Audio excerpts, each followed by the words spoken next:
Hello everybody and welcome back to Danganronpa Trigger Happy Havoc. I'm back. I've been gone for like 2 weeks and a half.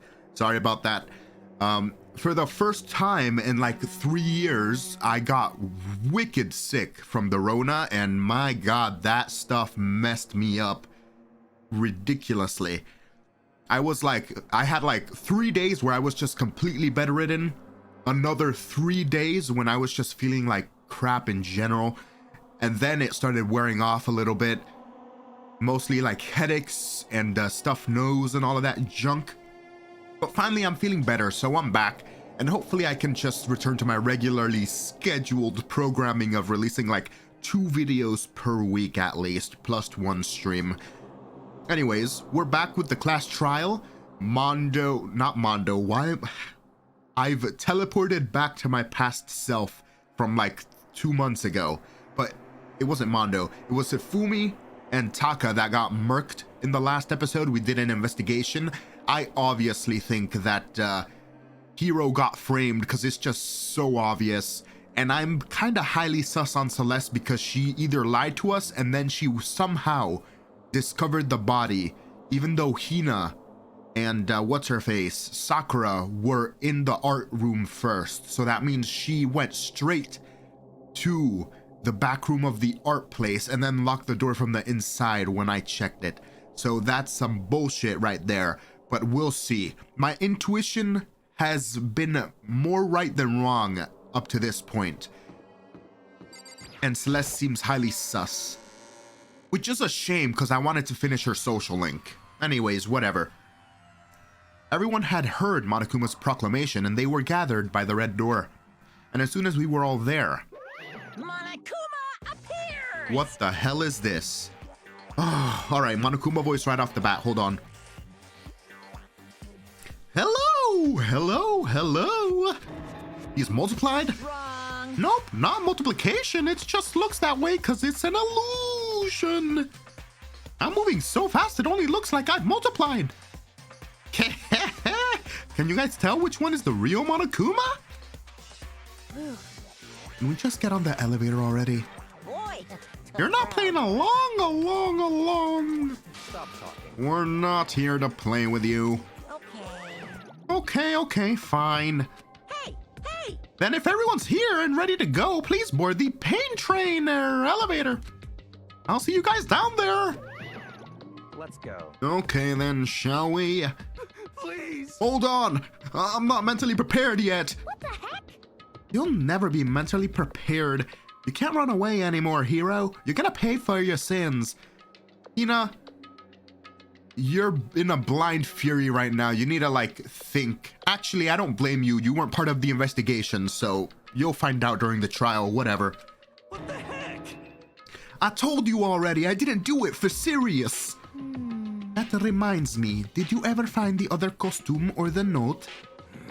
Well, no, but how unfortunate. Then it would seem we have our culprit. You're hella sus. You are trying to rush this so bad. You're hella sus. You're so sus. Hey. You've been rushing this since we found Hiro in the like pool locker or whatever. This isn't the place to talk about it. Save your accusations for when we get to the courtroom. That's right. She's right. Let's get down there first, then the story can really begin. Yeah, good idea. That's right. I have to do it. I can't let whoever killed Hifumi and Taka get away with it. For everyone who's still alive, and for the 2 that lost their lives.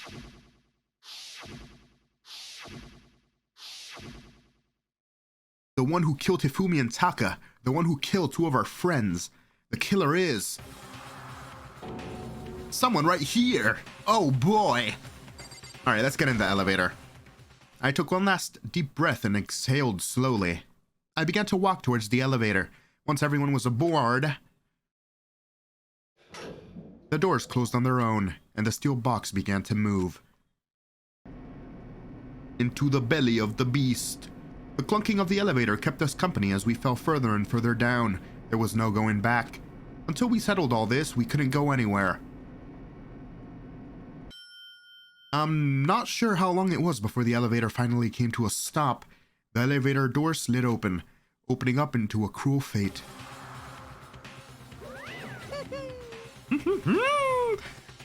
When I see all of you gathered together like this, I realize how few of you there are left. Your school life is slowly reaching its climax. I'm going to make some money off of this shit. And then I'm gonna give it to my parent company.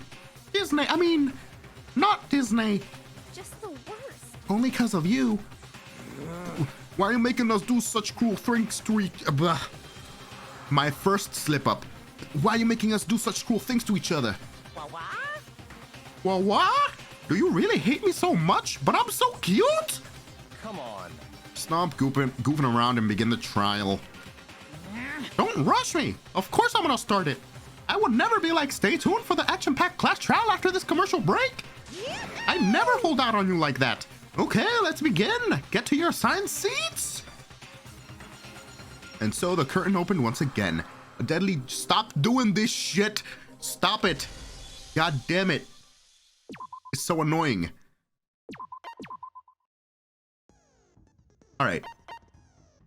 I need to refamiliarize myself with the class trial mechanics. I think it's triangle to fire something. I forgot how I absorb crap. Whatever, we'll see. Oh, I should have equipped skills. Whatever, that's fine. Let's begin with a basic explanation of the class trial. Are you gonna do this for Your every votes single will class trial, bro? determine the results. If you can figure out who done it, then only they will receive punishment. But if you pick the wrong one, then I'll punish everyone besides the blackened, and the one that deceived everyone else will graduate. Now then, to begin with, We already know who did it. Shut up, Hina. was that? It was Hiro. He does not have an alibi for when the murders took place, and we found him in that suit. That is so, you're so sus, Celeste. Don't try and deny it. A You killed sus. I didn't. Someone knocked me out. I was asleep the whole time. I don't know anything about it. Shut your murdering mouth, murderer! Oh, come on, Genocide Jill. Not you two. Who are you calling a murderer? I am sorry to say, Hiro, but we do have evidence. Blueprint for the suit. With awful handwriting, by the way. Parts we assume were used to build it, With his door unlocked, obviously a framing device. and all of it was found in your room. You have to admit, the evidence is quite compelling. Kinda, but not really, because then you would have to explain how Hiro got to the first floor, lifted up Hifumi all the way to the third floor, while you supposedly saw him in the suit going to the lab. So that would kind of put shade on you, Celeste. It points to you But as whatever. having created the suit and wearing it while committing crime after crime. How many times do I have to tell you? I believe my man Hiro. I believe him. I don't know. I don't know, believe don't him. know. I believe him. That's the desperation of someone who wants to survive and doesn't know what the hell's going on, okay? It's so obviously a frame. They're framing him. They're framing my boy. Is Hiro really the killer, or it's obvious he's not, Makoto? You said it yourself, and Byakuya knows as well. Before anything else, we have to make that clear. Okay.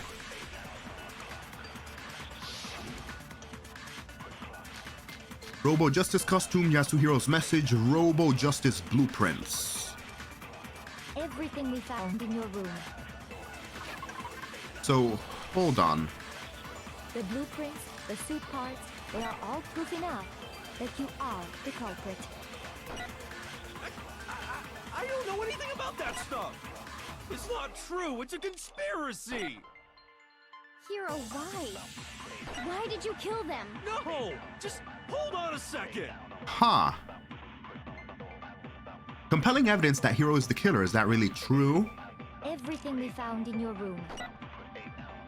The blueprints, the suit parts, they are all proof enough that you are the culprit. Oh, am I supposed to cross? It's the handwriting, isn't it? About that stuff. It's the handwriting. It's not true. It's a conspiracy. Hiro, why?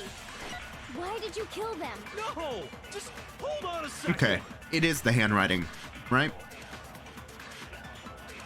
So I have to hit. Everything we found in your room. The blueprints, the suit parts.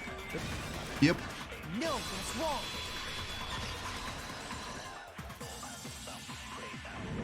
I have big brain. Sure Hero really made those blueprints? What do you mean? Well, take a look at this. It's the note that Hero wrote, asking everyone to meet up after Alter Ego disappeared. The handwriting's obviously different, wouldn't you say? Get her, Makoto, get her.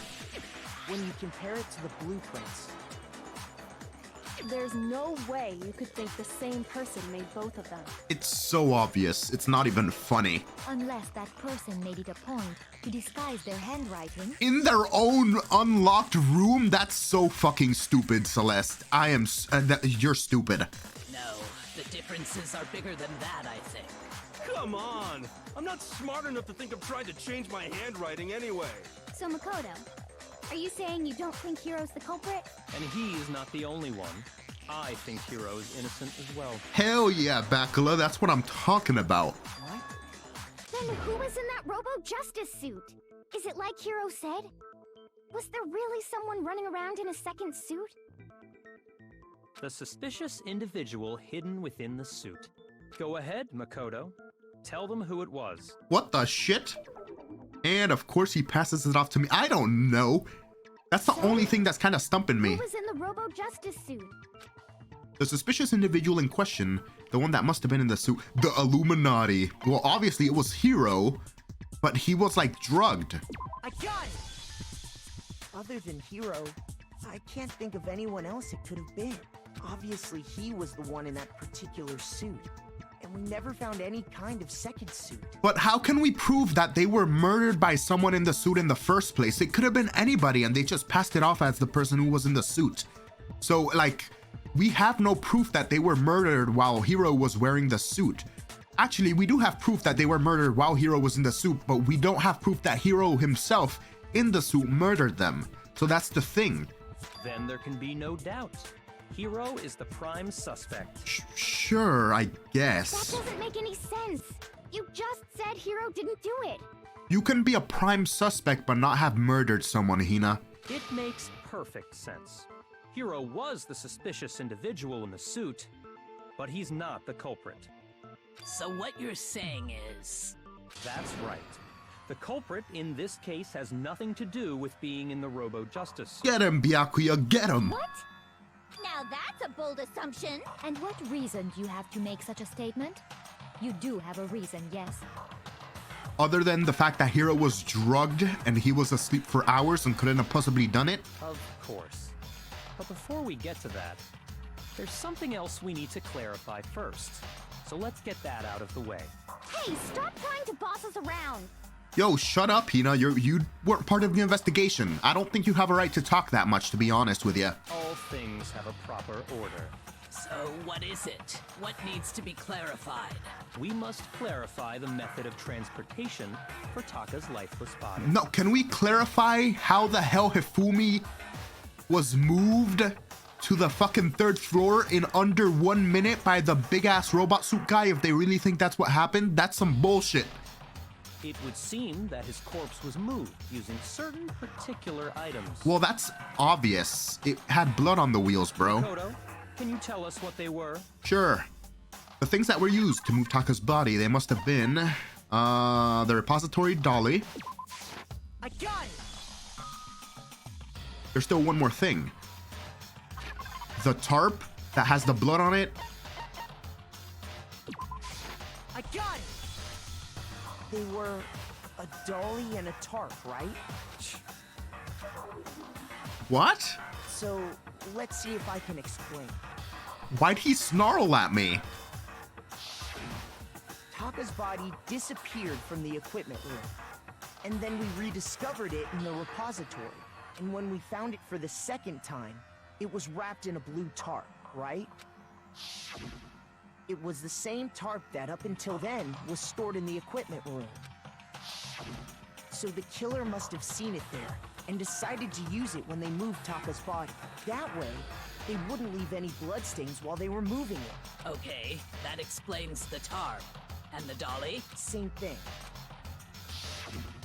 I'm sure the dolly was in the equipment room when we first found Taka's body there. I'm sorry, I respect the fact that during this investigation, there's just some bomb-ass music going up in the background. I can imagine someone like dancing or twerking to this shit while investigating. I'm sorry. It's inappropriate. It's inappropriate. This is a murder investigation. But when the body disappeared, so did the dolly. With tracks on the floor. Later, when Taka's body reappeared in the repository, so did the dolly. In other words, you think they used the dolly to move the body. Am I right? Yep. But are you sure you are not mistaken? No, there's blood on the wheels. Huh? Are you absolutely positive the dolly was in the equipment room when we found Taka's body? That doesn't matter. There's blood on the wheels and there's a track of blood that was going from the body to somewhere else. That dolly was made specifically for moving large objects between the repository and the art room.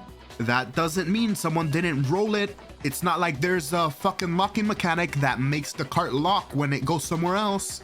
It would be very strange indeed to discover it had made its way to the equipment It's room. a goddamn dolly. The murderer didn't want to be discovered and they can move the dolly after they move the body.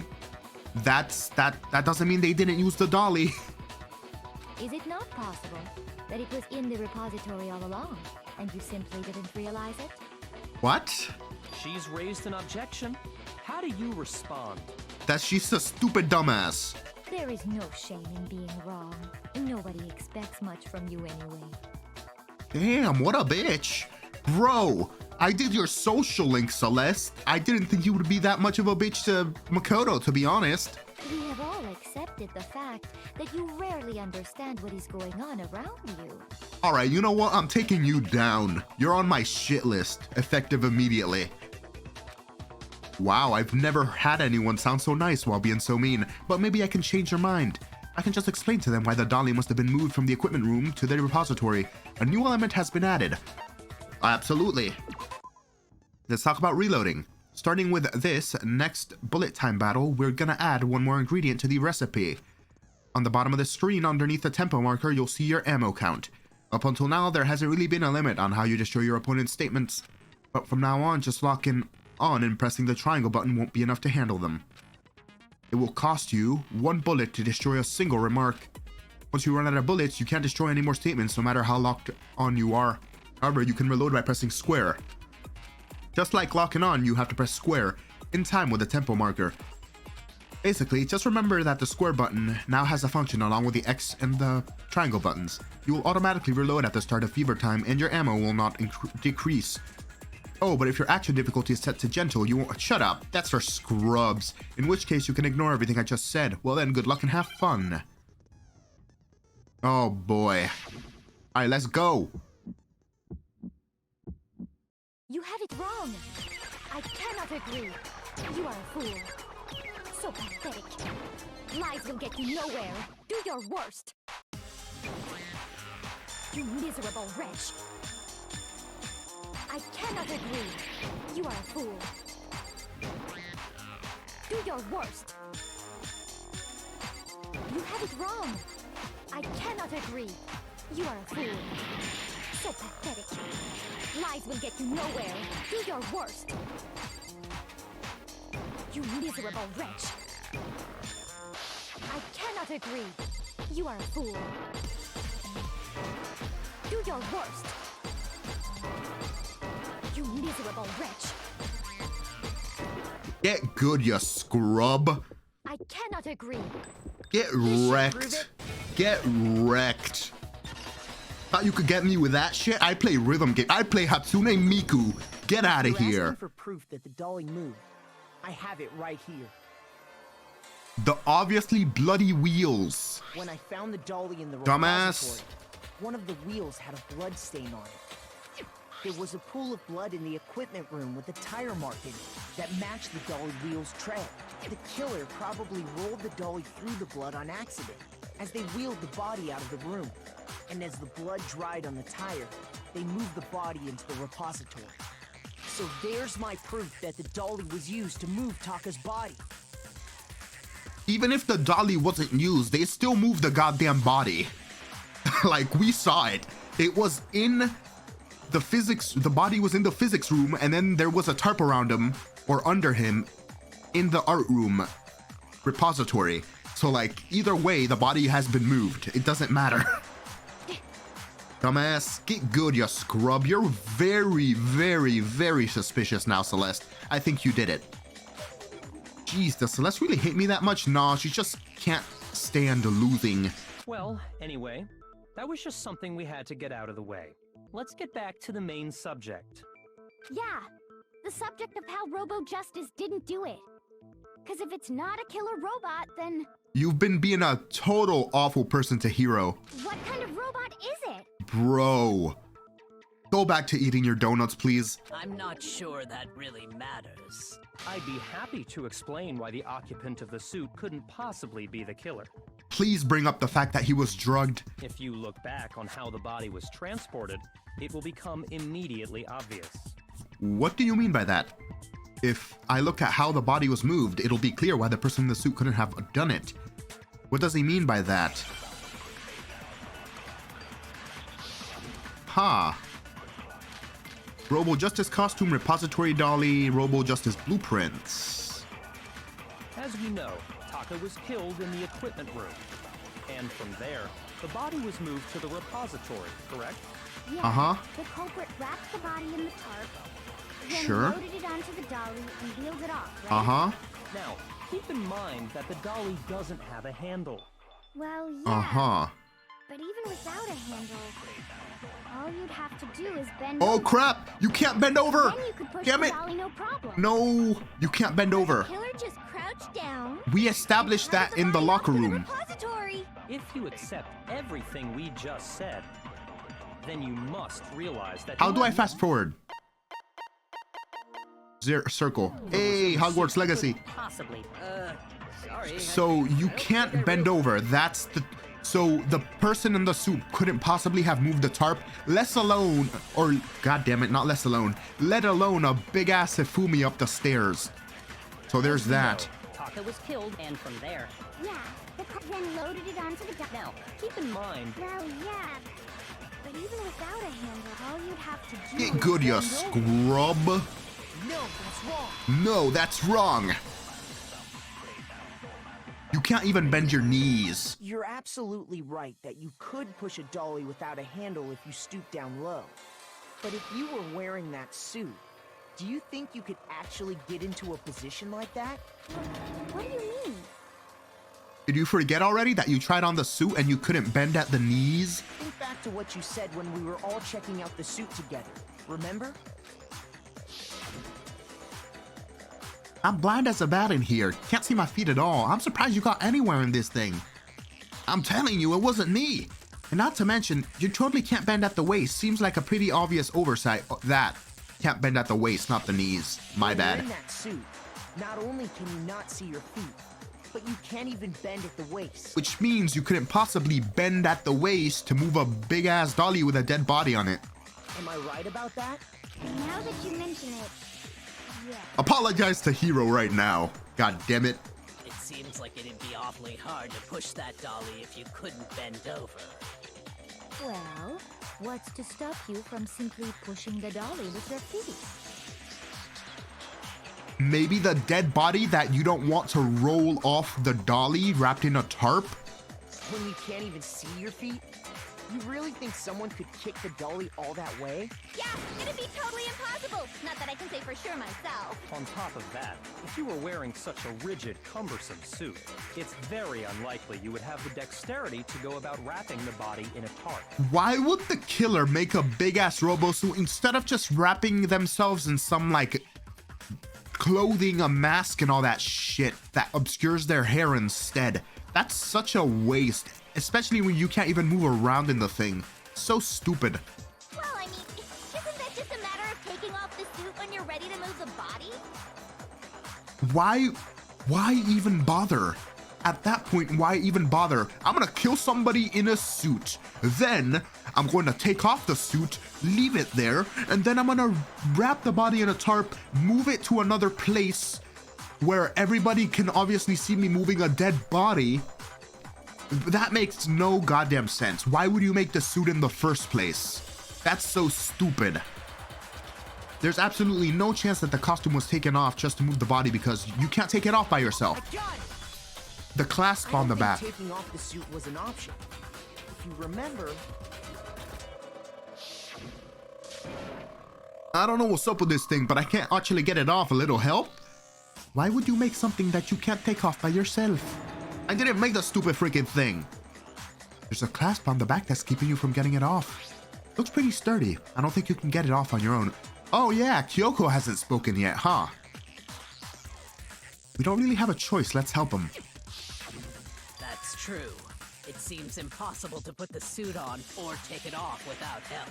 Then, you really can't take it off by yourself? Hiro wasn't just making it up? You saw it for yourself. You can't take off the suit without reaching all the way behind you, and you can't do that with a big-ass suit. Of course I wasn't making it up. if he could have gotten it off by himself, I don't think he would have let us see him wearing it. Showing up in the suit was basically an invitation for everyone to suspect it. Yeah, that's right! So, it's really, really true that Robo Justice couldn't have moved the dolly? To be clear, whoever did move the body, it couldn't have been Hiro in the robot suit, correct? Correct. No, wait. Just a second, if you please. Have you forgotten about the picture that I took? What about the You picture? all got a good look at it, did you not? The image of Hifumi being dragged away by Robo Justice? Okay, that still doesn't mean that he used the dolly to move the body or much less murder Taka. If whoever was in that suit is not the culprit, how do you explain that?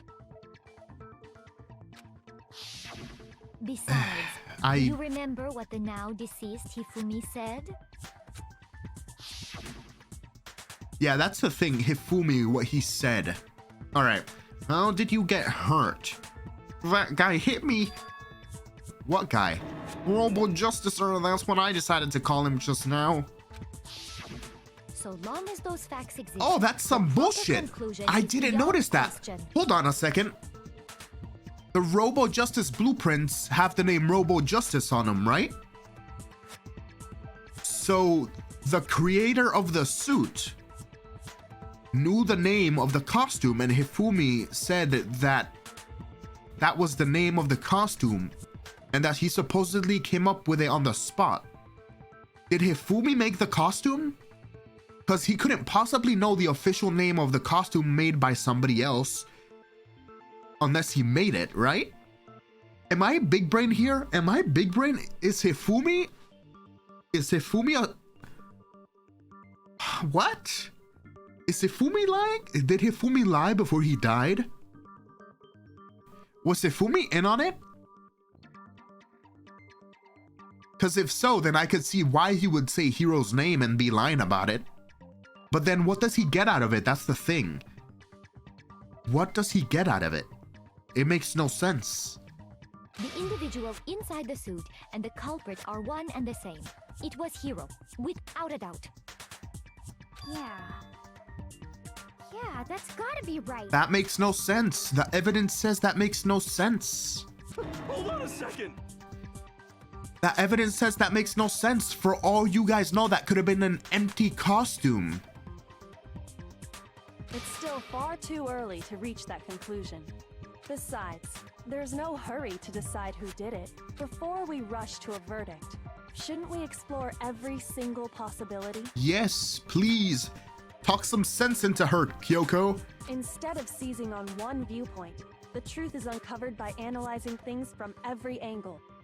Perhaps, but where do we go from here? That's a great question, by the way, because I don't know. Let's review this series of unfortunate events from the beginning. Maybe we'll uncover something new. What a pain in the ass! I don't disagree, but our lives are on the line. If this is what it takes, we have to do it. Plus, maybe we'll get to find out where the heck Kyoko was when everything went down. True. I forgot Kyoko refused to tell Makoto about what she was doing when she was like out for literally the last like 3 hours of the game. All right then, let's take another look back at what happened. I suppose we could start with this morning. 4 of us gathered together in the dining hall. Makoto, Hina, Kyoko, and myself.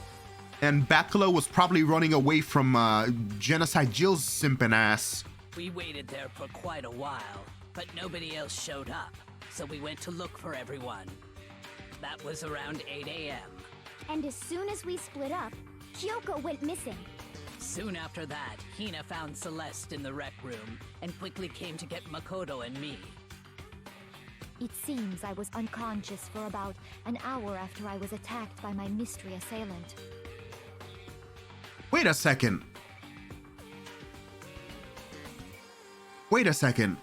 Did you get knocked out before or after the Wait. Did you get knocked out? Let me find out how to articulate this. Did you get knocked out for 1 hour before or after you took the picture? How does that happen? Did you get knocked out because you took the picture? Or did you get knocked out and then somehow took the picture? I don't remember how the story went. I know it was an hour because I remember being attacked a little after 7. That was when we saw Celeste's picture and discovered that her assailant had been wearing a strange costume. As it turns out, it was Robo-Justice. It also soon became clear that this same Robo-Justice had abducted Hifumi. We were soon joined in our search by Byakuya and Toko, and then went on to find Hifumi in the library. He was injured, so we took him to the nurse's office and resumed our search for the suspect. But not long after leaving the nurse's office... What's wrong? I saw a shadow, something moving around at the top of the stairs. When Celeste told us that, we decided to split up and search the second floor. Yeah, that's still some bullshit, by the way. And soon after that, I saw someone moving around on the 3rd floor, and I yelled out to everyone as soon as I did. And then, coincidentally, at the same time, Hifumi got attacked, even though you saw someone on the 3rd floor, supposedly. Celeste, what's wrong? Well, that was a rather intense scream for someone like you. I saw him, the strange costume man. He ran off as soon as I screamed. I was blocking the stairs, so he headed further down into the hallway and disappeared. You lying bitch. That is definitely a lie. That is such a lie. Get her ass, please. Please. God damn it. and then... There's so many coincidences with Celeste. Get her ass, please. Get her. Yeah. That was Hifumi, right? Huh? What was that? That came from downstairs. It must have been Hifumi. He's in the nurse's office. This is bad. Come on, we've got... Oh, this is Makoto. This is bad. Come on, we have to go back. At that point, we decided to divide up into 2 groups. Celeste, Hina, and I went back to the nurse's office, while Sakura, Byakuya, and Toko chased after the suspect. When we got back to the nurse's office, we found Hifumi, dead. And that's when we heard the body discovery announcement. I left Celeste and Hina there and headed back to the 3rd floor, to let the others know what had happened. Meanwhile, we had just discovered Taka's body in the equipment room. We must have found both bodies at almost exactly the same time, because we heard the same announcement not long after we discovered his body. Wait, what? Hold on. Meanwhile, we had just discovered Taka's body in the equipment room. We must have found both bodies at almost the exact same time, because we heard the same announcement not long after we discovered his body. The same announcement? Does Monokuma do the same announcement if 2 bodies are discovered at the same time? Cause like by that time Hifumi was still alive, right? So maybe that was the announcement for Taka's body being discovered and we just heard it? Because like for some, okay, it sounds weird to me when she says, we must have found the bodies at almost the exact same time because we heard the same announcement. Not long after we discovered his body, the same announcement. So that would make sense, I guess. That would also make sense as to why we would get a second body discovery announcement for Hifumi later when he died, actually. But that's not true, because he didn't really die. Monokuma's on some bullshit, because for some reason we got Disney over here, Hina's tears bringing him back to life for like 2 minutes. I don't even know how this game works anymore. God damn it. And that's when I told you guys about Hifumi. Then the three of us headed for the nurse's office. But right after we left the physics lab, we ran into Celeste, who'd arrived after us. And she told us something very surprising. Hifumi's body has disappeared. We rushed back to the nurse's office and saw that she was right. Then we remembered we'd left Toko passed out in the equipment room, so we hurried back again. This was such a shit show, just based on the recap. This can't be happening. Are we hallucinating all this or something? But when we got there, we discovered that now Taka's body had also gone missing. Next thing we knew, we were searching the school for 2 missing dead bodies. And after some time... Celeste informed us that she'd found the bodies, and we all headed to the repository, which is where we rediscovered the corpses.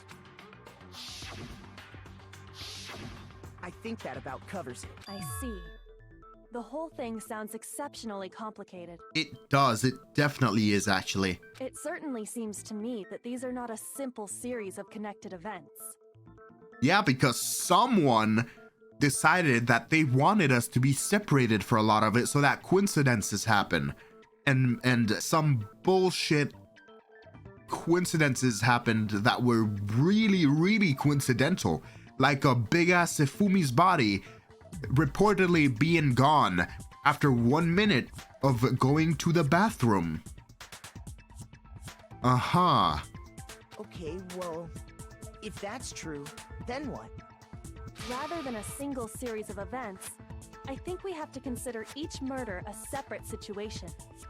Okay. And from there, we can uncover the contradictions surrounding all of them. Now then, let's get started, beginning with what happened to Taka. The contradictions hidden in what happened to Taka. In order to uncover the truth of this case, I have to find them no matter what.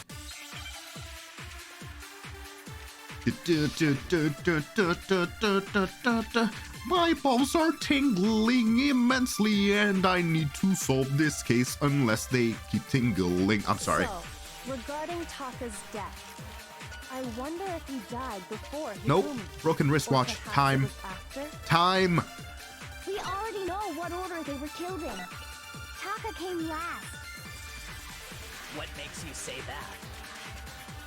Because of the numbering of the Justice Hammer. Wrong. Oh shit. Damn. Shoot. The numbering of the Justice Hammers. So, regarding Taka's death. Alright, I think that's the first one I've gotten wrong. Died before Hifumi. Wait, what was Yasuhiro's message? Perhaps it was after? What was Yasuhiro's message? We Hold already on. know what order they were killed in. No, hold on. What was Yasuhiro's message? No, that's completely wrong. Taka came last. What makes you say that? Because of the numbering of the Justice Hammers. It's true that Hifumi was killed with Justice Hammer 3, while Taka's death came from a swing of Justice Hammer 4. That doesn't mean anything. So it's obvious Taka came after. That doesn't mean anything. The order that the Justice Hammers were used in to commit the murders, the Justice Hammer numbers have nothing to do with the order they were used in. Like, they don't. Something about that is bothering me. So, regarding Taka's death. Monokuma File 3. The cause of death for each was a blow to the head. Oh, very vague. I wonder if he died before Hifumi. Or perhaps it was after? We already know what order they were killed in. Taka Huh. came last What makes you say that? because of the numbering of the Justice Hammers. It's true that Hifumi was killed with Justice Hammer 3, while Taka's death came from a swing of Justice Hammer 4. See? So it's obvious Taka came after. Am I tripping? Something is bothering me about the numbering. Regarding Taka's death, I wonder if, or perhaps it was. We already know what order they were killed in. Taka came last What makes you say that? because of the numbering of the Justice. It's true that I'm tripping. What are they trying to get at here? This is the first one that's genuinely confused me a little bit. Like the numbering and the order have nothing to do with each other, I guess? Is that what they're getting at? Perhaps it was after. We already know what order they were killed in. Okay, that was it. It's wrong. Uh-huh. I said it myself. The number of the hammers doesn't determine what order they were used in, I guess. There's no reason to assume that the hammers were used in the same order as their numbers. Okay, my logic was right. I just didn't think they would go for that. I need to be more confident in my line of thought. If anything, that's just another way the killer tried to disguise their actions. So you're saying the culprit wanted us to think the hammers were used in order, but in reality, Taka was killed before Hifumi? Yes, and we have a note to prove it. Okay then, let's see the proof. Evidence that proves Taka was killed before Hifumi. I feel like there was something. The note!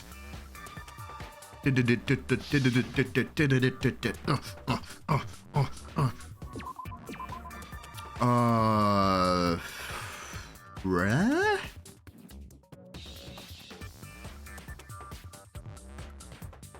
Whoa.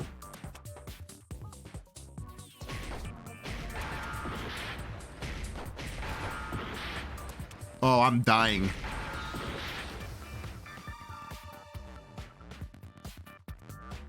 I am about to die.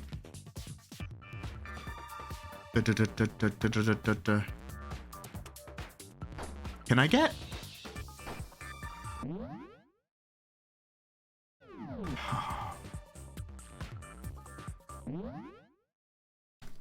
Brr. What the hell are they trying to spell?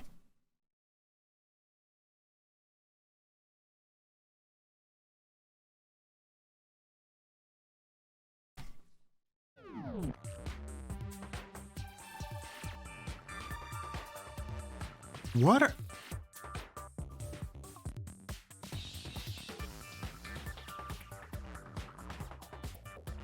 What the shit?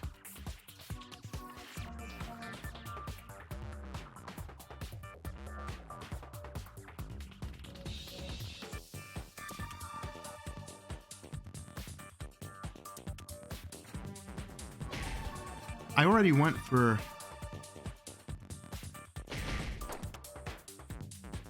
I didn't go for T. All right, hold on.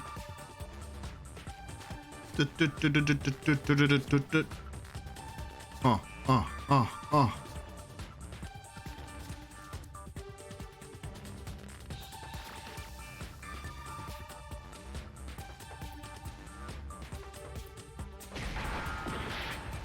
I'm dead.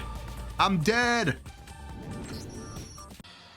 Nobody believes me. Nobody wants to... Well, then the class trial is officially adjourned. How does this turn out? It would appear the one with the most... Really? That makes no sense. This guy didn't connect his evidence. He must be the one that had the Robo Justice suit on and killed everybody. That's so stupid. Makoto is not the Black, and too bad. Looks like the real killer gets to graduate. Is the... Obviously. I refuse to give up yet. Okay. So... TCB? What are they getting at? What are they getting at?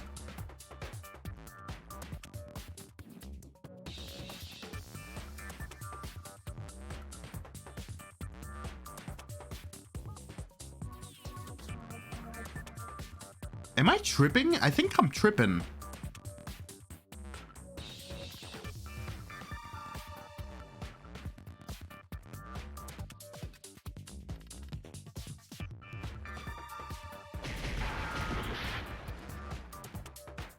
You know what?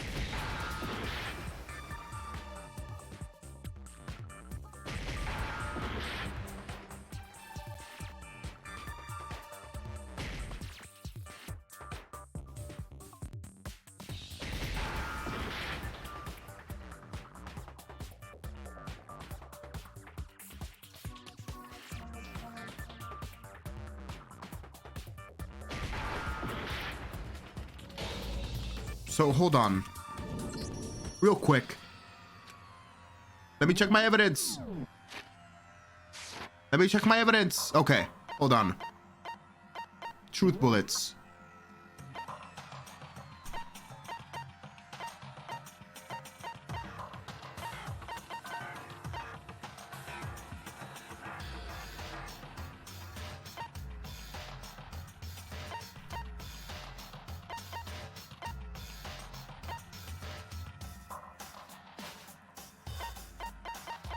Am I tripping?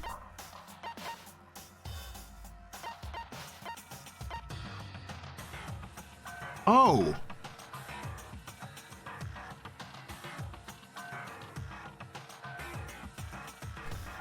Oh. Wait. Am I tripping? Wait, do they want me to go with wristwatch? Are they really doing that?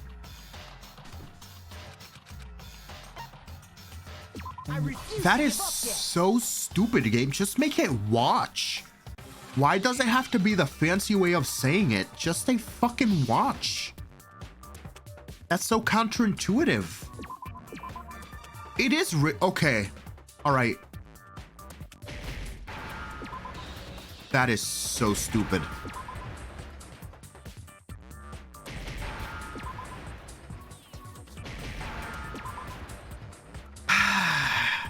I feel so dumb for not getting that, but at the same time, I wasn't expecting a long form version of a fucking watch.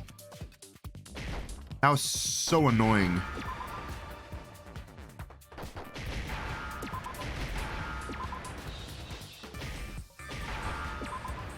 I got it. Now I understand. Now I understand. I got it. Papa's wristwatch. See? Look. It broke with the hands pointing just past 6 o'clock. It must have gotten broken when he was attacked by the killer. Because as of last night... Hey you! How long are you gonna keep us waiting? Taka's irritated voice pierced the air as he stared pointlessly at his watch. It's almost 10 o'clock. You know what?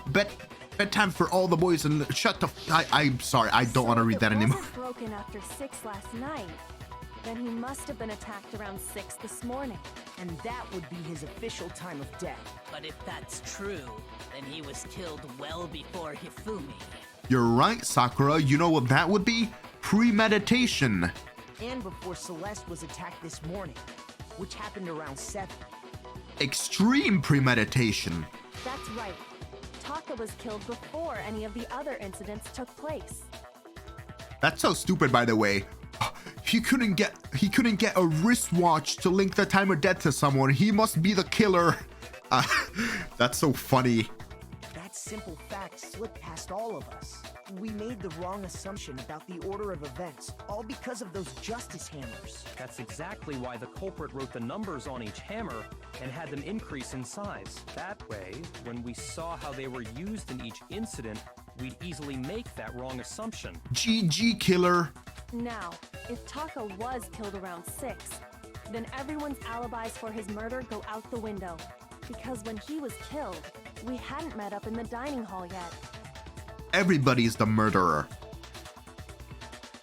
That may be true in the case of Taka's murder, but all of our alibis still hold true for Hifumi's death. That's right. With him, at least, we're all safe. But you can't... Okay.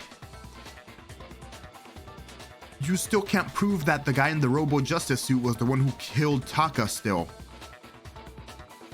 So for all you know, Hiro is telling the truth and he was drugged. Even with that picture, it would make no sense to attack someone at 7 a.m. when you already killed someone and you could get away with it. Why would you kill 2 people at that point? Huh? Same thing. It must have been Hifumi. He's in the nurse's office. Blah, blah, blah, blah. Celeste, you Screaming, we were all together. you sussy baka. For Hiro and Kyoko. Then we all ran down to the nurse's office, and that's where we found his body. That's totally true. We're all in the clear. Oh, I know. They must have recorded him screaming on a tape or something. Or- and played it later on. Or he was alive. Or, get this, someone may scream when they're being murdered. That might be a natural reaction to that. Like, you get stabbed in the gut. Oh shit, someone stabbed me. Or, ah, because, you know, pain. That's also possible. Or if someone hits you with a mallet. Ah, or if someone's about to hit you with a mallet. Oh shit. You know, that's just a normal response. If that's true, where's the tape? You wouldn't need a tape. Someone who's being murdered is probably gonna scream. Unless you gag them. I don't know. Don't just go making stuff up. Anyway, we all have rock-solid alibis for when we heard Hifumi scream. Since all of us were there together, clearly none of us could have killed him. And it does not stop there. There was also the moment when we discovered his body had disappeared. Which still makes no goddamn sense to me. When his body vanished from the nurse's office, When his body vanished from the nurse's office, you yourself told us that you saw the man in the suit going towards the lab and that he didn't go past you because you were blocking the stairs, you lying bitch. God damn it.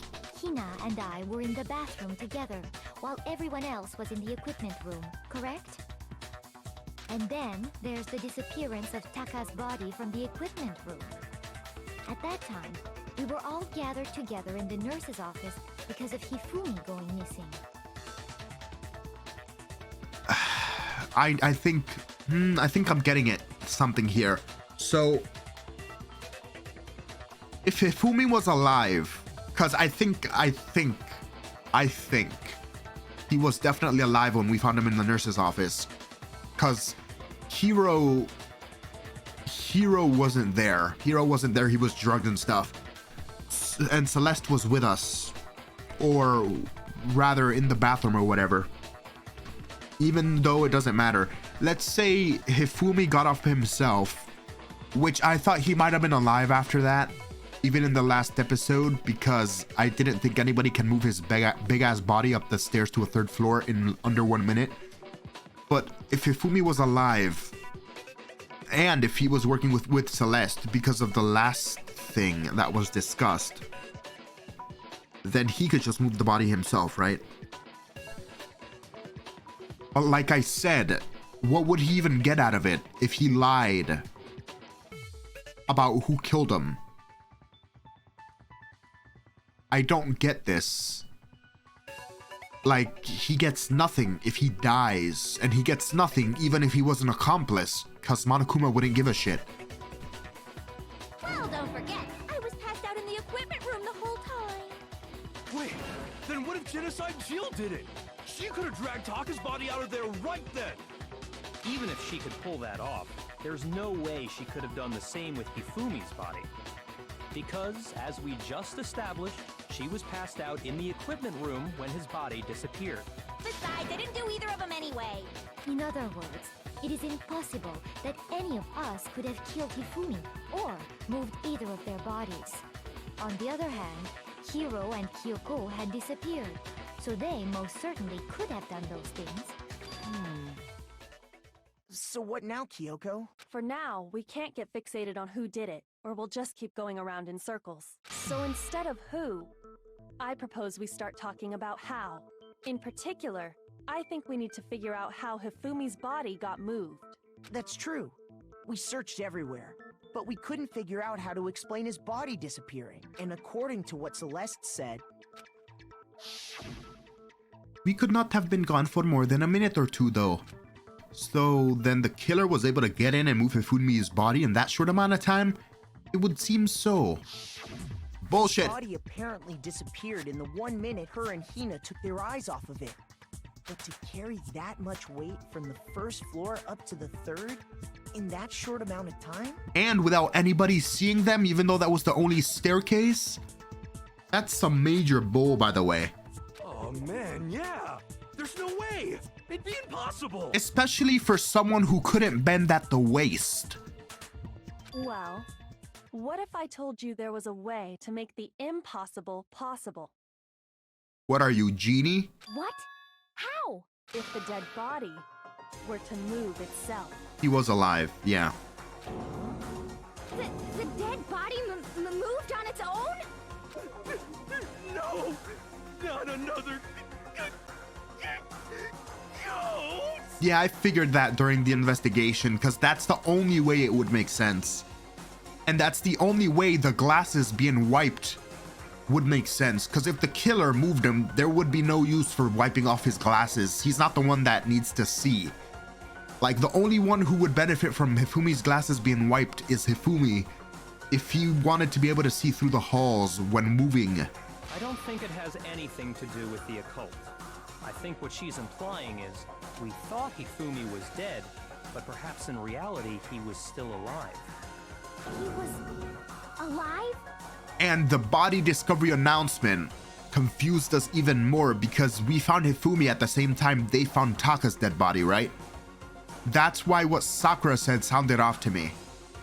Are you saying Hifumi wasn't carried out of the nurse's office, but simply walked out on his own? And it would make sense for that to happen if Hifumi was like alive and was working with Celeste, because even if she saw him, she wouldn't care. Because like, if they're in on it together, then it wouldn't all be part of the plan or whatever. Or actually, no, it would be part of the plan, right?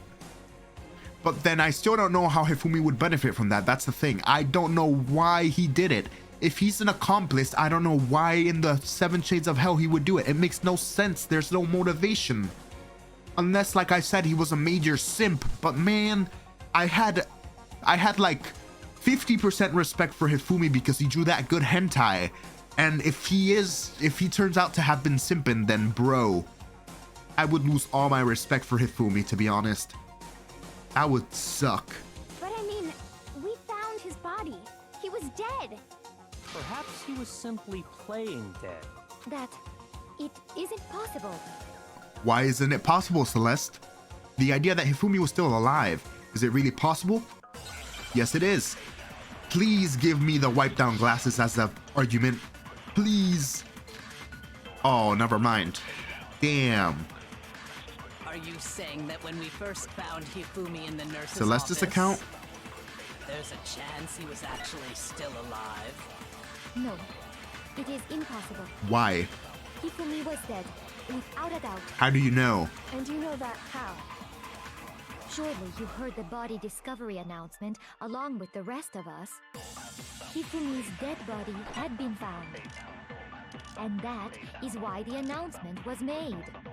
Are we really so sure about that? Hifumi's body Maybe had... the announcement was intended to signal someone else's discovery. That is right. Someone else's discovery. But the body discovery announcement was only made once. Yes, it was Taka's body. Are you saying that when we first found Hifumi in the nurse's office, there's a chance he was actually still alive? No, it is impossible. Hifumi was dead, without a doubt. And you know that how? Surely you heard the body discovery announcement along with the rest of us. Hifumi's dead body had been found. And that is why the announcement was made. It was for Taka, so Are I'm you supposed really to do... so sure Okay, about that? hold on. Maybe the announcement was intended to signal someone else's discovery. Someone else's discovery. So... Are you saying that when we first... There's a chance he was actually... No, Hifumi was dead. And you know that how? Surely you heard the body discovery announcement. Hifumi's dead body had been found. Yes, it was Taka's. Get out of here with that scrub shit. Was the body discovery announcement that was made really intended for Hifumi?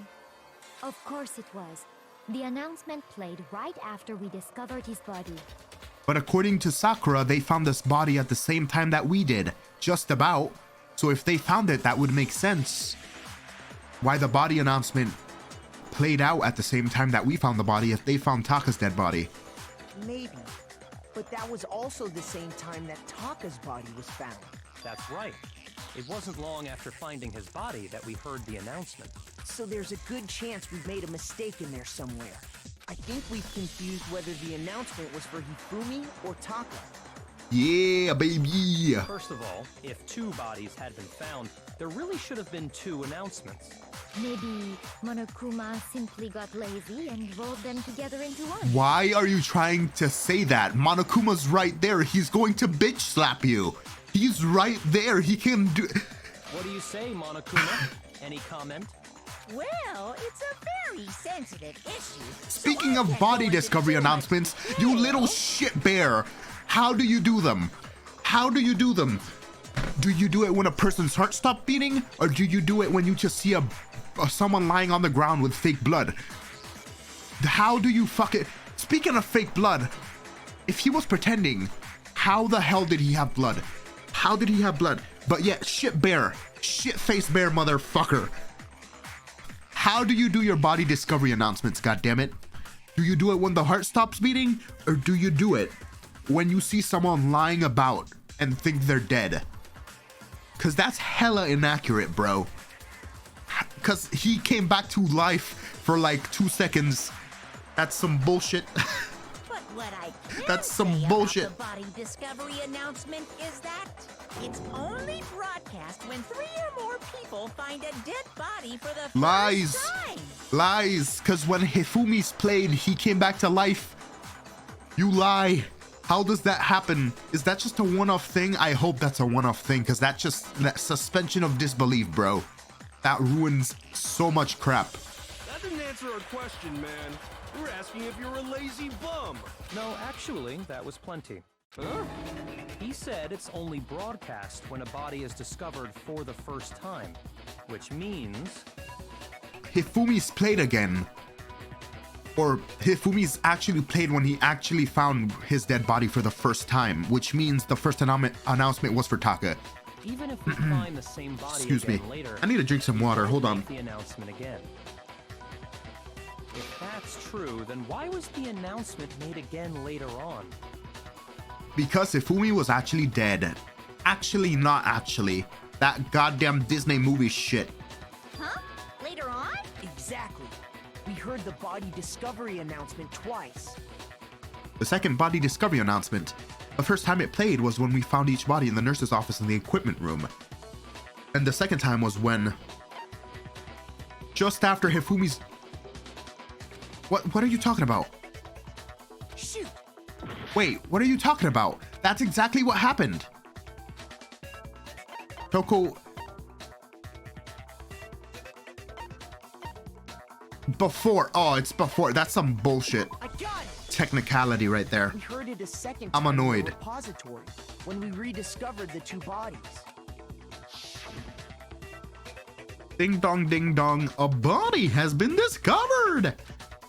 After a certain amount of time, which you may use however you like, the class trial will begin. It didn't seem weird at the time, but it contradicts what Monokuma just told us, doesn't it? Exactly. If we were actually rediscovering both bodies, the announcement shouldn't have played. And in reality, when the 2 dead bodies were rediscovered, one of them was actually Alive. being discovered for the first time. So Hifumi was alive in the nurse's office, Taka was dead. The first body discovery announcement played. Second time when we found the dead bodies in the repository, one of them was actually dead. Or at least both of them were actually dead. Or not actually dead because of that bullshit Disney thing. They shouldn't have done that. That annoys me.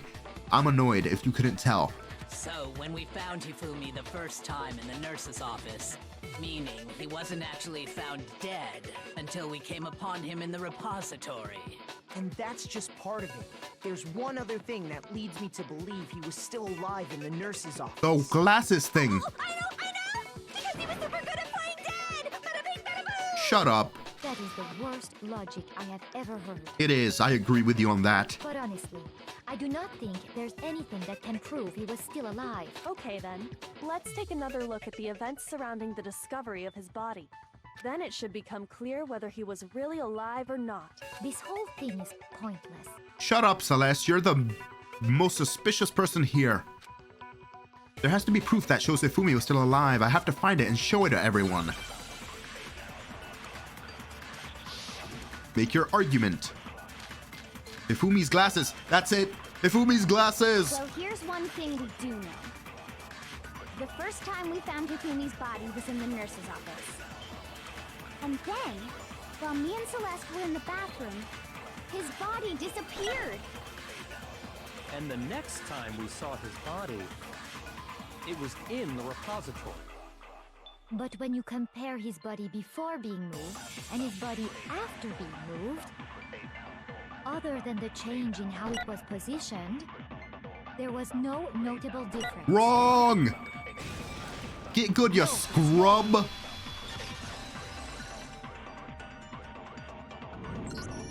In fact, there was one clear difference between Hifumi in the nurse's office and the repository. His glasses. Good thing you noticed that, Makoto, because I sure as hell didn't. That fact alone proves that he was only playing dead in the beginning. Perhaps you'd like to fill the rest of us in?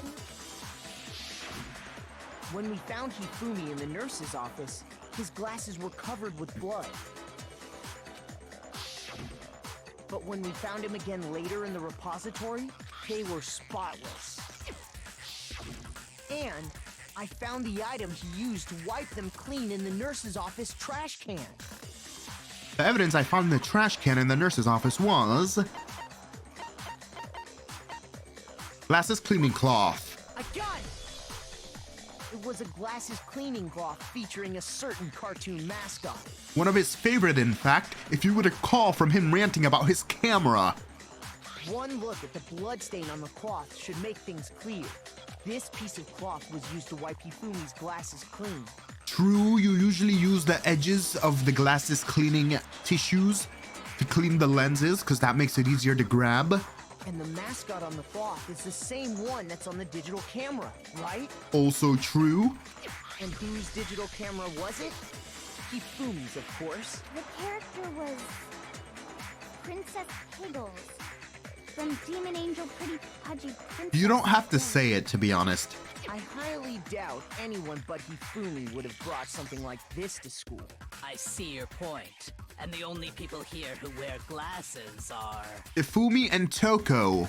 I wouldn't be caught And dead with a Byakuya. tacky piece of garbage like that. A few tissues is all I need to keep my glasses clean. Then there's no question. It belonged to Hifumi. So what you're saying is... The only person who could have possibly cleaned their glasses is Hifumi. And if he was alive, he would have wiped his glasses to move around because he was still alive. You know what I'm saying, dude? What I'm saying is, the blood on his glasses was wiped away using his own glasses cleaning cloth. Even if that is true, it does not mean he wiped the blood off himself. Don't be stupid. But who would benefit from a clean pair of glasses other than the glasses owner? That's a good point. Then it must have been him, right? So let's assume that Hifumi was still alive in the nurse's office. He pretends to be dead. Then when he's alone, he wipes his glasses clean so he can see. Then he stands up and walks out on his own 2 feet. And with that, the impossible task of moving his copious corpse becomes possible, wouldn't you say? Extremely so. But then, if he was just pretending to be dead, what was with all that blood? Was it paint or something? The fridge in the nurse's office contains packs of blood for emergencies. Oh, snap. He probably used one of those. I forgot about the fridge. Damn, that makes so much sense. He figured if he was gonna play I'm dead, he should happy go now. all out. I'm So very he happy. dumped it everywhere. But he got crazy with it and had to wipe his glasses off when he was done. God, what an idiot. And if Hifumi was still alive at that point, the disappearance of Taka's body is easily explained. It should be perfectly obvious who must have moved Taka's corpse. Hifumi himself. He had to do it while Celeste was down here pretending to be innocent, right?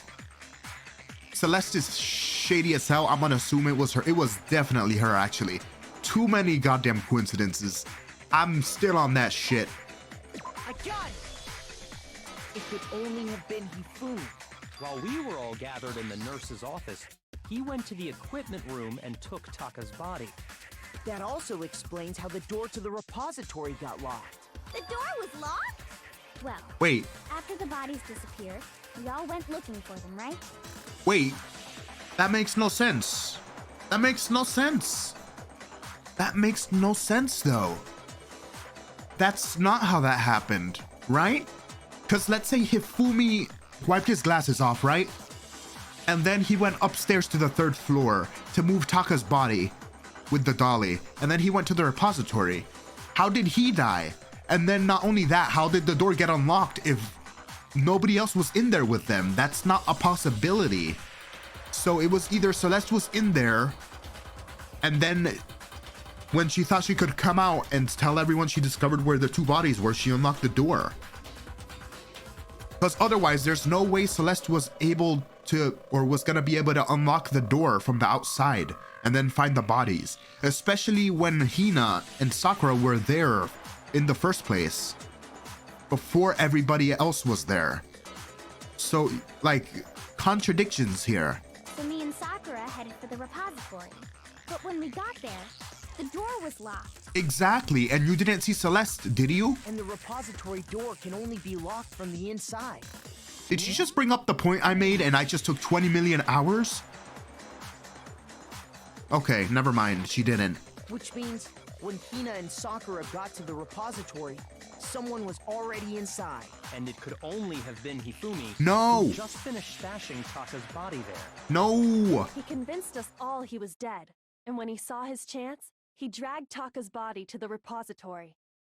So, Hifumi wasn't just another victim in this case.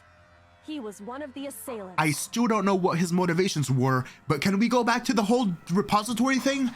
If Hifumi died inside the repository, how did Celeste discover the bodies? It can't be opened from the outside. Someone from the inside had to have opened it. But that means he took part in the murders. I just can't believe it. If you're having trouble, would you like me to show you one more piece of evidence? Please. There's more? Oh, absolutely. The single biggest fact pointing to his involvement has yet to be revealed. You know what I'm talking about, right, Makoto? The item he took off of Taka's lifeless body? The note. The thing that Hifumi stole from Taka, could it be?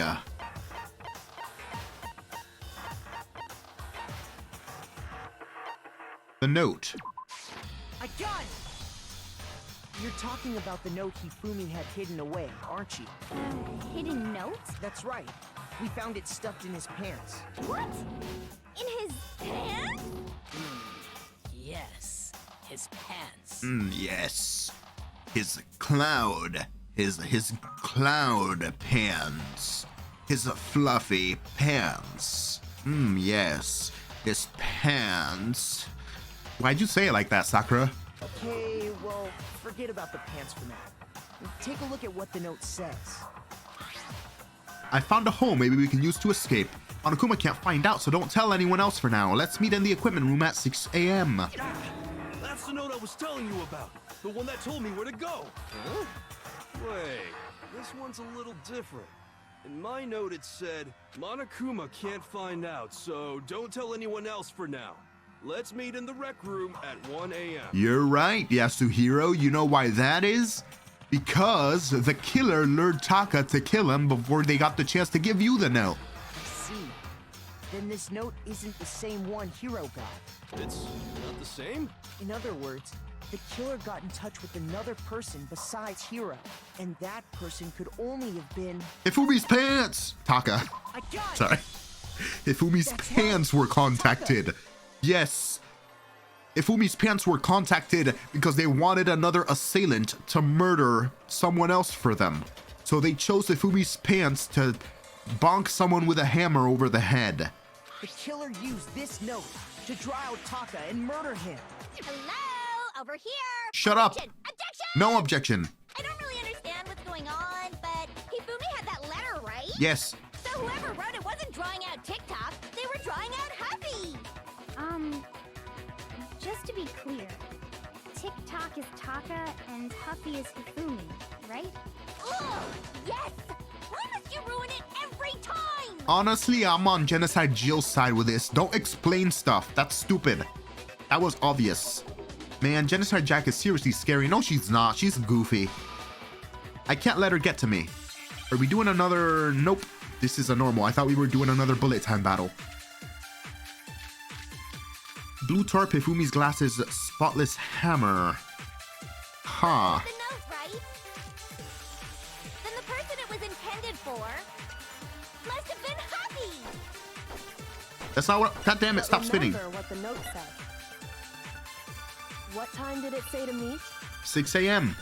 6 a.m., I believe. The time doesn't matter. Yes, it does. The note has nothing to do with TikTok. The time of his death, bro. No, there absolutely is a connection. What the hell are you talking about? The time of his death. The note said to meet at 6 a.m., which is the same time Taka was murdered. You've already proven that using his wristwatch. But there's more. Look where the note says to meet. The equipment room, right? Which is where Taka was killed. I see. So, Taka was murdered at both the time and place written in the note. And Hifumi, or not Hifumi, and Taka had rigor mortis. And he still had a piece of paper clutched in his hands. I think that should be plenty to show that this note was definitely meant for Taka. Well, when you put it like that. No further objections. You know what? Genocide Jill is slowly starting to become one of my favorite characters. She's just so goofy. She may be a serial killer, but you know what? 10 out of 10 would totally smash. Then someone used that note to trick Taka. Just the same as me. The culprit really is a cold-blooded monster. Telling people they found a way out.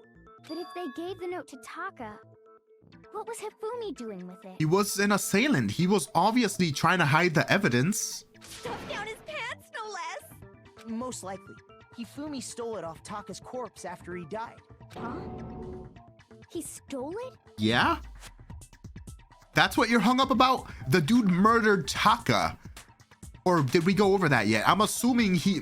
Actually, no, he just moved the body. Never mind. I was gonna say, if he murdered Taka, stealing a note is the least of his problems, but I don't know if he even murdered Taka in the first place. What's the note's handwriting? I need to look at the handwriting of that note to see what's up. Where's your proof? Go ahead, show us. Proof that Hifumi... Oh, he had a piece of paper. I got it! When I searched Taka's body, I saw that his lifeless hand was gripping a small scrap of paper. If I'm right about this, the sheet of paper this piece came from is... I knew it! It fits perfectly with the note we found hidden on Hifumi.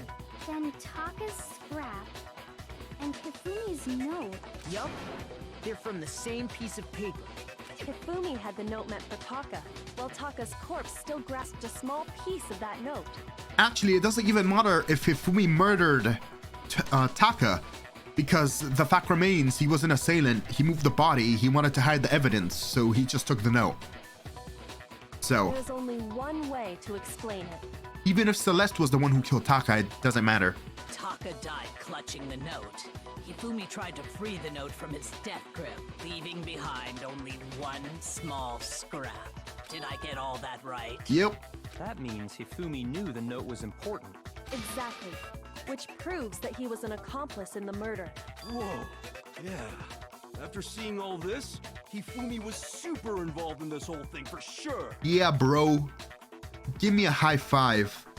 I knew you were innocent. Hero's a chill dude. Free hero. Hashtag free hero. In fact, he was behind the whole thing. In fact, he's still alive. All right, you can shut up now. Never mind. Sorry. Don't free hero. No. When we found him in the repository, Hifumi was truly and completely Bullshit. No, he wasn't. He came alive. I don't care what that body announcement said. He came alive from a few tears and then he died. Shut up, game. God damn it. have me kicking my heater over and shit. The second body discovery announcement proves that.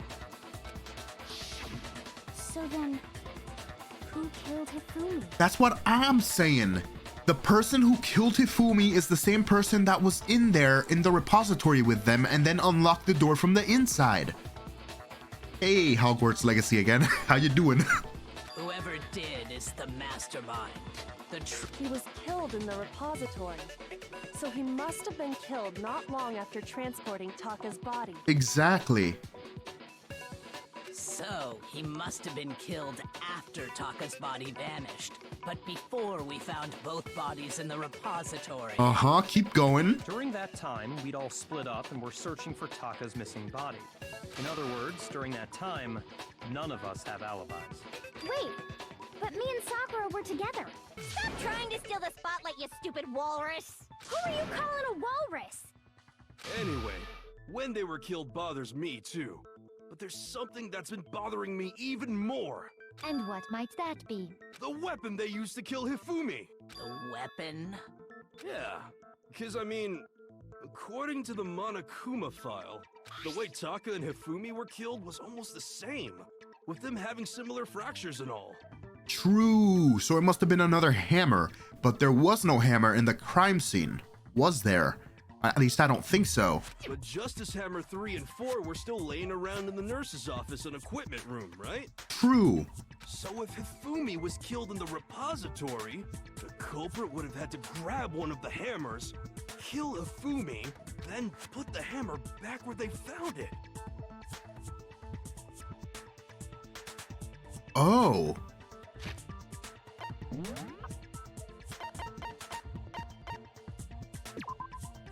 Hammers of all shapes and sizes were found in the repository. One of them was found wet and had apparently been recently washed. Oh shit, hero!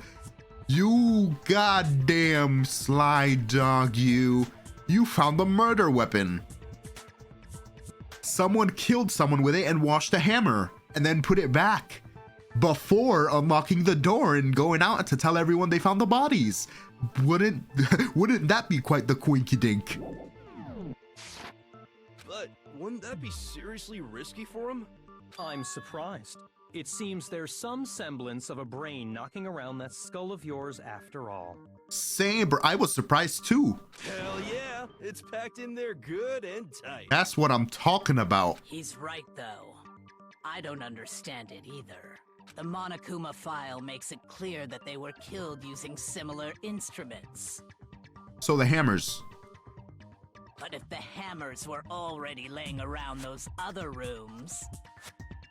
So the question is, how could the culprit have gotten their hands on either of the hammers? There's hammers in the goddamn blah blah room. That's where they got the hammers from in the first place. Personally, I haven't a clue. Don't bullshit me, Celeste. So which hammer was used to attack Celeste? Number 1 or number 2? None of them. Those were accounted for in other rooms too. And I don't think either one is big enough to kill someone. Show them the washed hammer. Do it.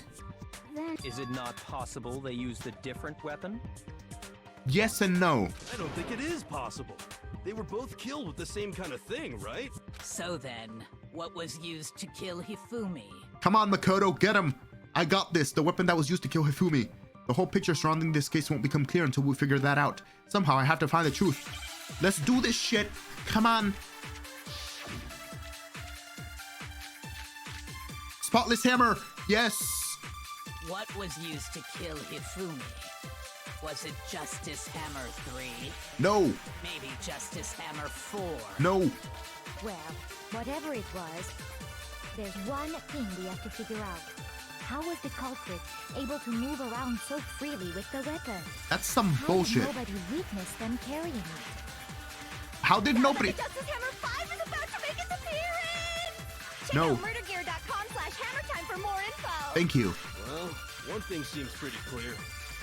The murder weapon had to be one No. of the Justice Hammer. No, that's wrong. No, that's wrong. Get good, you scrub.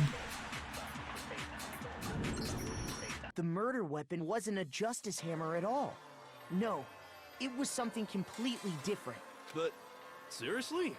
A different weapon? Different weapon, same type of weapon. Specifically, a hammer from the repository. The killer could have easily used that to kill Hifumi. Now, all the hammers in the repository were covered in flecks of grit and debris, but for some reason, one of them had been scrubbed clean. Huh? And the reason it had been scrubbed clean was most likely because it was used to commit murder. If the hammer got covered in Hifumi's blood, of course they'd have to clean it off. Bada bing, bada boom. I'd also like to point out that the repository has all kinds of hammers. Big ones, small ones, and even some flat mallet-like ones. I think whoever made the Justice Hammers used those as a basis for their design. If that's true, that would explain the Monokuma file's note about the wounds being similar. So Hifumi moved Taka's body to the repository, where someone then used a hammer to kill him. And whoever did that is the true killer. The one Hifumi was working with. Now, guys, And the one who guys, betrayed him. guys, if the room could only be opened from the inside and the lock wasn't broken and the killer killed Hifumi before the body was discovered, and then that person who discovered the bodies came out of the repository room without the lock being broken, without being able to unlock it from the outside of the room, who was the killer? Hold on a moment. Come on, guys. I still think it's strange to assume someone was working together with him. The way the graduation rule works, there is no benefit to helping someone else carry out a True, murder. that's what I'm saying. What's his motivation? But you're still a bitch. You did it. So the idea that anyone would work together like that is simply ludicrous. We talked about this, did we not? Not really. We did talk about how there wouldn't be any reason for anyone to work together.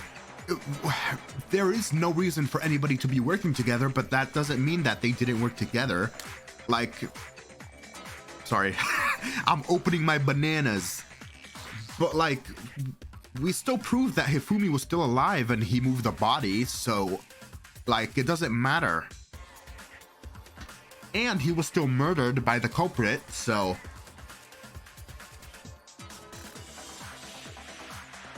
at least that's what I thought at first, but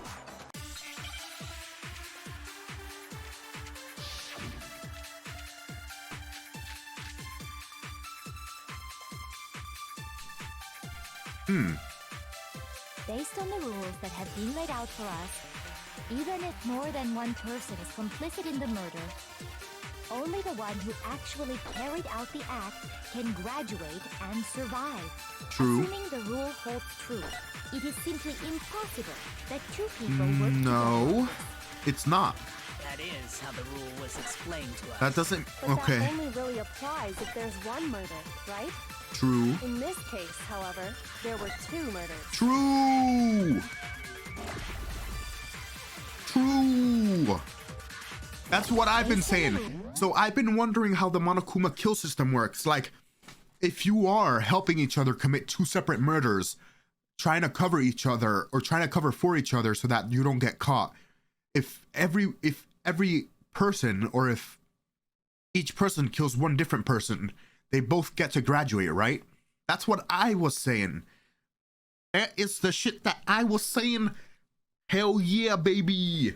Rules that have been laid out for us, even if more than one person is complicit in the murder, The murder, not two only murders. the one who actually carried out the act can graduate and survive. Assuming the rule You're holds wrong. true. No, it's wrong.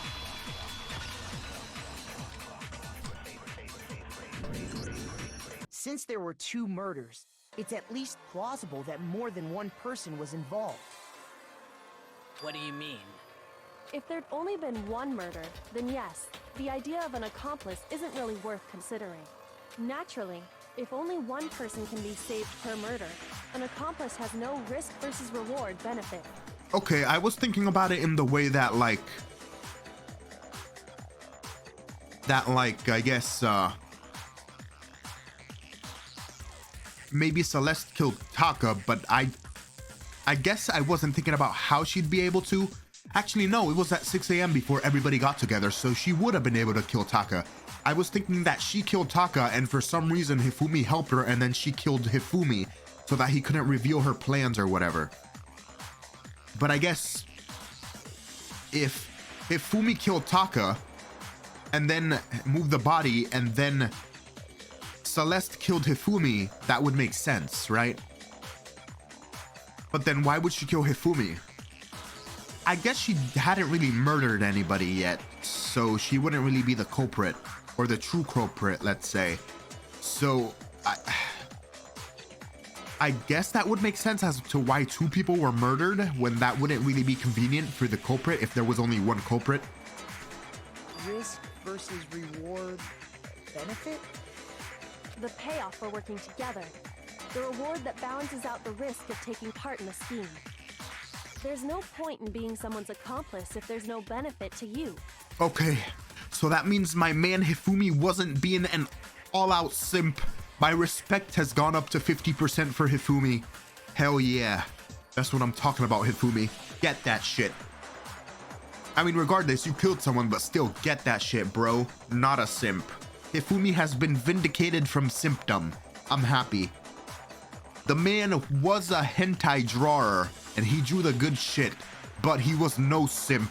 I can assure you of that. However, if there were some potential mutual reward for the risk, then cooperation becomes possible. You're saying that 2 people could act as each other's accomplices to commit 2 separate murders. I think that's what the true killer told Hifumi. They would each have an accomplice for their crime, and based on the case's events, Hifumi would have been the first one to act, murdering Taka. Oh yeah, and he did have beef with Taka about alter ego too. Damn! Bro took Taka out just to prove a point. My respect for Hifumi has gone up to 70%. They made him carry out the first murder so he couldn't back out of helping them later on. So in this case, there wasn't one single person committing multiple murders. Instead, each person killed someone, creating 2 separate incidents. And it only looked like one person because that's how the true killer designed it to look. Celeste? A single suspicious individual, a similar weapon used in each crime, disappearing bodies. By creating one seamless set of circumstances, they made it look like one person was behind it all. The mastermind picked their target and managed to convince him to go along with their plan. And Hifumi was really whipped by a certain particular person that treated him like a little piggy. Isn't that right, Celeste? And then, to avoid the no accomplices rule, they simply killed their accomplice. Which, if true, means that betraying Hifumi was part of the plan from the very beginning. But that's just awful. How could anyone be so cruel? It's the emo in her. Celeste is too emo, so she's extremely cruel because of the emo. You think so? I can't help but admire its cunning. Still, their choice of accomplice seems odd. The effort made to convince us the 2 murders were the same. That was the main characteristic this time. Kyoko must have noticed that fact from the very beginning, which is why she said not to look at this as a series of connected events, but entirely separate incidents. Kyoko really is amazing, although, when you think about it, she's almost too amazing. It's almost like she's the ultimate detective or whatever, which is why she has detective gear on. Like, it's almost unnatural how good at this she is. I understand how an accomplice could be involved, but then who was the one pulling Hifumi's strings? The one who found the body behind a locked door that could only be opened from the inside. Come on, guys. That's problem numero uno right now. The true killer manipulated Hifumi to carry out a number of actions and in the end murdered him. In the debates up until now, the way the case has unfolded, when you consider all that, there's only really one person who seems to fit. I've been saying this since the goddamn investigation. The goddamn snake, the one obvious goddamn dingly suspicious person who couldn't have possibly found the bodies unless she was inside the goddamn art recreational room inside and unlocked the door from the inside after murdering someone, you goddamn snake. Here's my answer. It was Celeste. Ah, so I'm the suspicious individual now, am I? I really do hate this kind of joke. A joke? I wonder. So what you are saying, then, is that I specifically chose to work together with Hifumi. Yep. The idea that I would choose to spend any amount of time interacting with him, that I would go within 10 feet of that shit from brains, that lazy, worthless goddamn idiot! Breaking down a little bit, aren't you, Celeste? Throwing away that facade you usually have as a calm, demure gambling woman, are ya? Pardonnez-moi. Just to be clear, there is evidence to support it. Is that so? It is. Throughout the investigation, there was certain behavior that was common only to the two of you. The constant screaming and the constant direction of the group? Considering what we've learned so far, it only further proves that the two of you were working together. What is that only Hifumi and Celeste had in common? Encountering the suspicious individual. I got it! And the screaming. The Those were behavior both they had right. in common has to do with the suspicious individual in the suit, doesn't it? Yeah, he can't be in two places at once. He can't be simultaneously on the 3rd floor with one staircase that he can't get out of and then simultaneously go and move the body. The only ones who ever actually saw Robo Justice firsthand were Or Celeste kill Hifumi, and rather. Hifumi. Shush. The adults are talking now. Makala, Sorry. calm As down. he said, only Celeste and Hifumi ever laid eyes on the costumed individual. If we accept that Hifumi was one of the culprits, we can't help but suspect what Celeste has said as well. Are you saying everything they told us was a lie? Uh-huh. After taking Hifumi to the nurse's office, we all began our search for this individual, correct? And not too long after that, do you remember what Celeste said? I saw a shadow, something moving around the top of the stairs. And then it was the We 3rd headed to floor. the 2nd floor, specifically because of what she claimed to have seen. And then it was the 3rd floor, and she said the killer went to the back where the lab was. And then we heard Hifumi screaming like he was dying, but that couldn't have possibly been the case because she saw the costume man supposedly on the 3rd floor and she was blocking the staircase. Ya goddamn lying. I want to say it, but this is YouTube. Next, to draw us all to the physics lab up on the 3rd floor, She let out a blood-curdling scream. Yeah, something like hiya. and when we'd all come to see what was wrong, what was it she said? Oh, vindication? Is this vindication? Are they finally gonna bring up the contradiction? That was a rather intense scream for someone like you. I saw him, the strange costume man. He ran off as soon as I screamed. I was blocking the stairs, so he headed further down into the hallway and disappeared.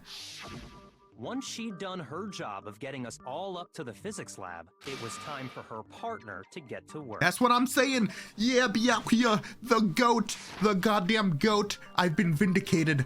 The reason I am so fed up and just happy that this has been exposed is because I've been saying this shit since the investigation. Yes. Oh, yeah. Huh? What was that? That came from downstairs. It must have been Hifumi. He's in the nurse's office. This is bad. Come on, we have to go back.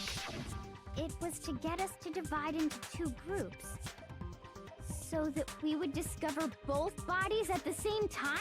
Yeah, and the timing makes no sense still. Because if she saw the man on the 3rd floor, how did he get all the way to the 1st floor in under 2 minutes? To kill Hifumi if he can't access the staircase. Guys, why are you missing the fact that there's only one staircase on the 3rd floor that the killer could possibly use? In fact, Celeste was precisely the one who proposed that we split up. Is it not gonna be brought up? Then why don't we split up into 2 groups? I'll lead the hunting party. That seems to be much more interesting. Very well, then Makoto, Hina, you 2 come with me to the nurse's office. I will leave the capture of the suspicious individual to Toko, Byakuya, and Sakura.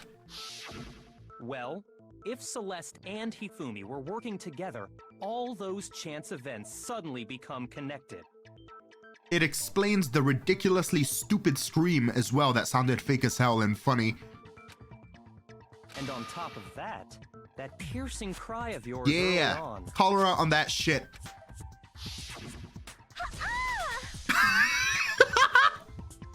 Oh. It would have been funny if that was her death cry. I'm sorry. It's like if she was being bonked on the head with a hammer and that was her. I said the same thing last time. It's because it is so funny. That was to signal Hifumi, wasn't it? Oh. It was your way of telling him we're on the 3rd floor. Everything's going according to plan.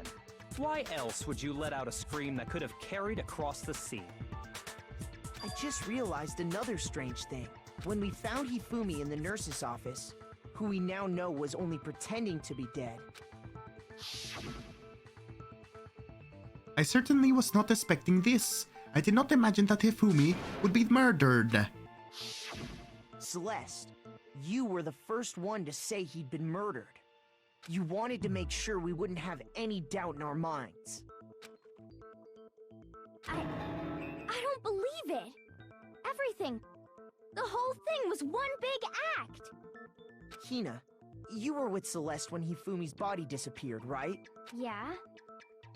I was feeling kind of sick, so Celeste took me to the bathroom. Wait! Then that was... Yep. She was trying to create an opening for Hifumi to haul his big ass up the stairs to move the body. She wasn't worried about you. She just saw a chance to help Hifumi sneak out of the nurse's office. Each piece isn't much by itself, but start putting them together and the picture gets very ugly indeed. Wouldn't you agree, Celeste? I have no idea what you mean. Alright, the QT act is kind of funny, but come on, get serious now. Don't bother trying to deny it.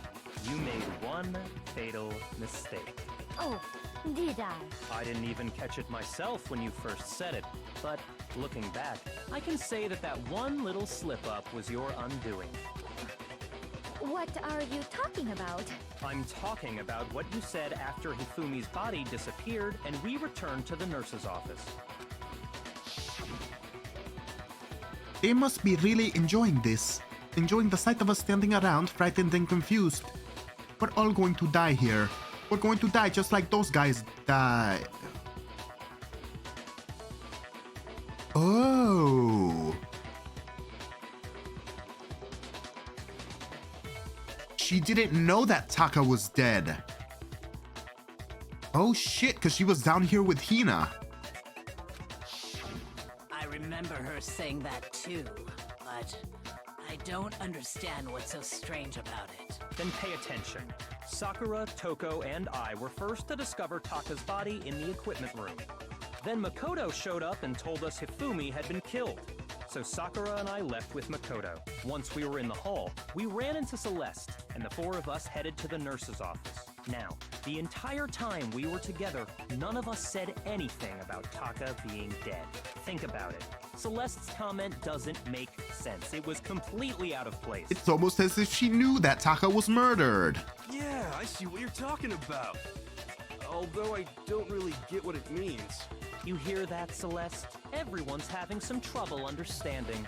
Could you repeat what you said? If you're really not the culprit, you shouldn't have any problem repeating it, right? Yakuya said that Celeste's comments doesn't make any sense. But what is he alluding to? She didn't know! She didn't know! Did we really have to have a roundabout table about this? She didn't know that they were dead because she met us in the hallway. Is this gonna be... All I said was...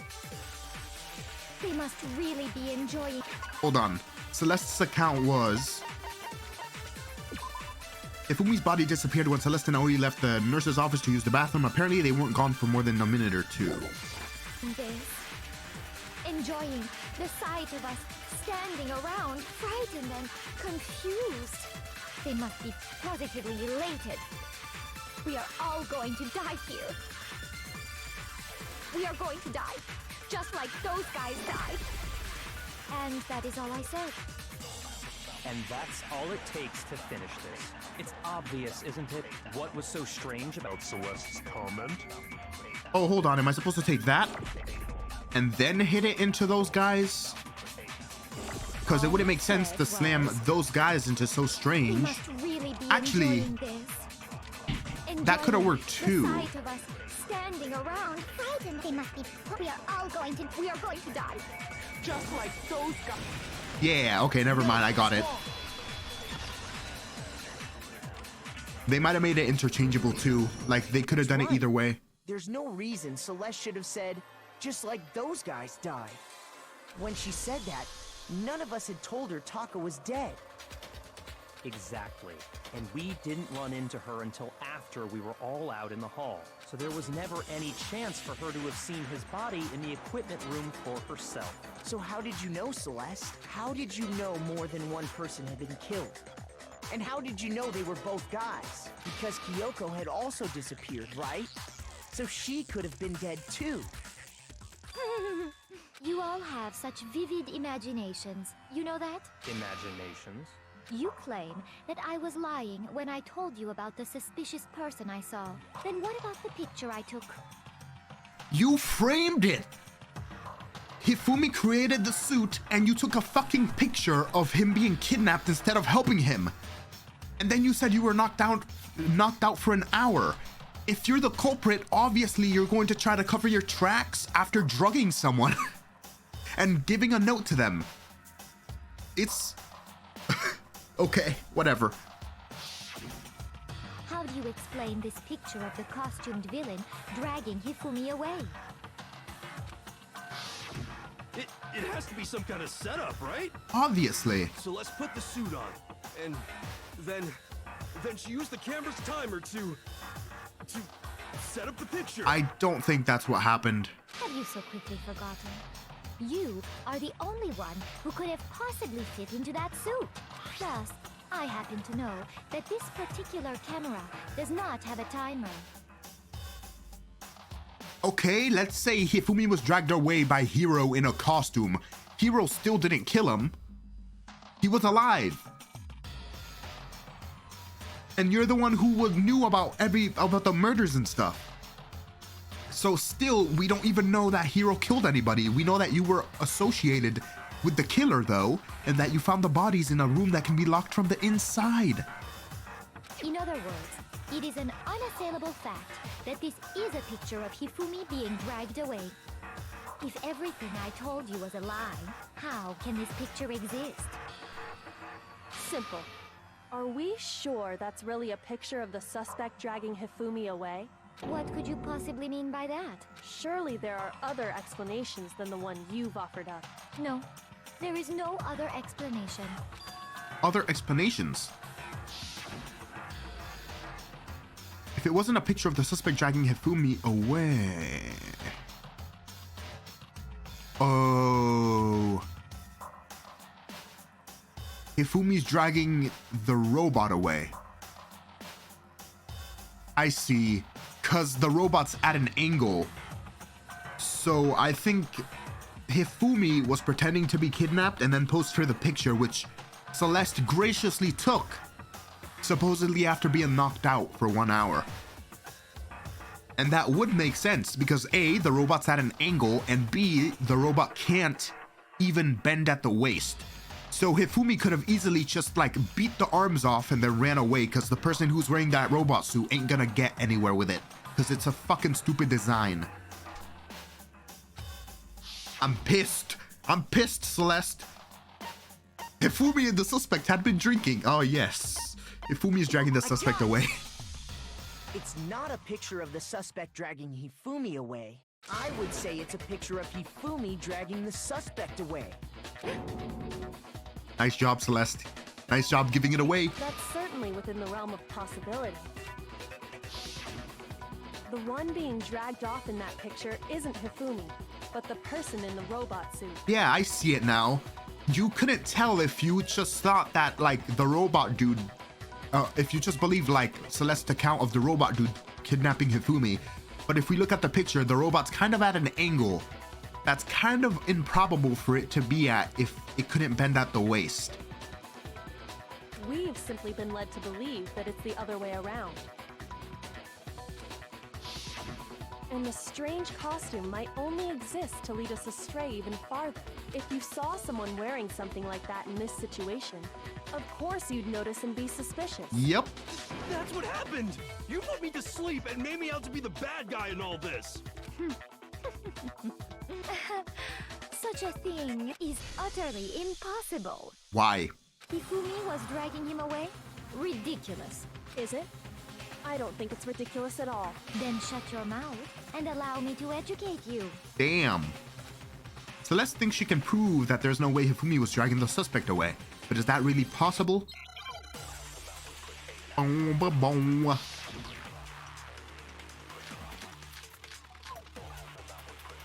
Robo Justice. And hold on. Before I do that, I want to take a look at the Robo Justice blueprints. Have the arms been like this? Is there nothing about the legs and stuff? Well, I guess we could say the arms were designed to be bent like that so that they could be held or something. And what about Robo Justice costume?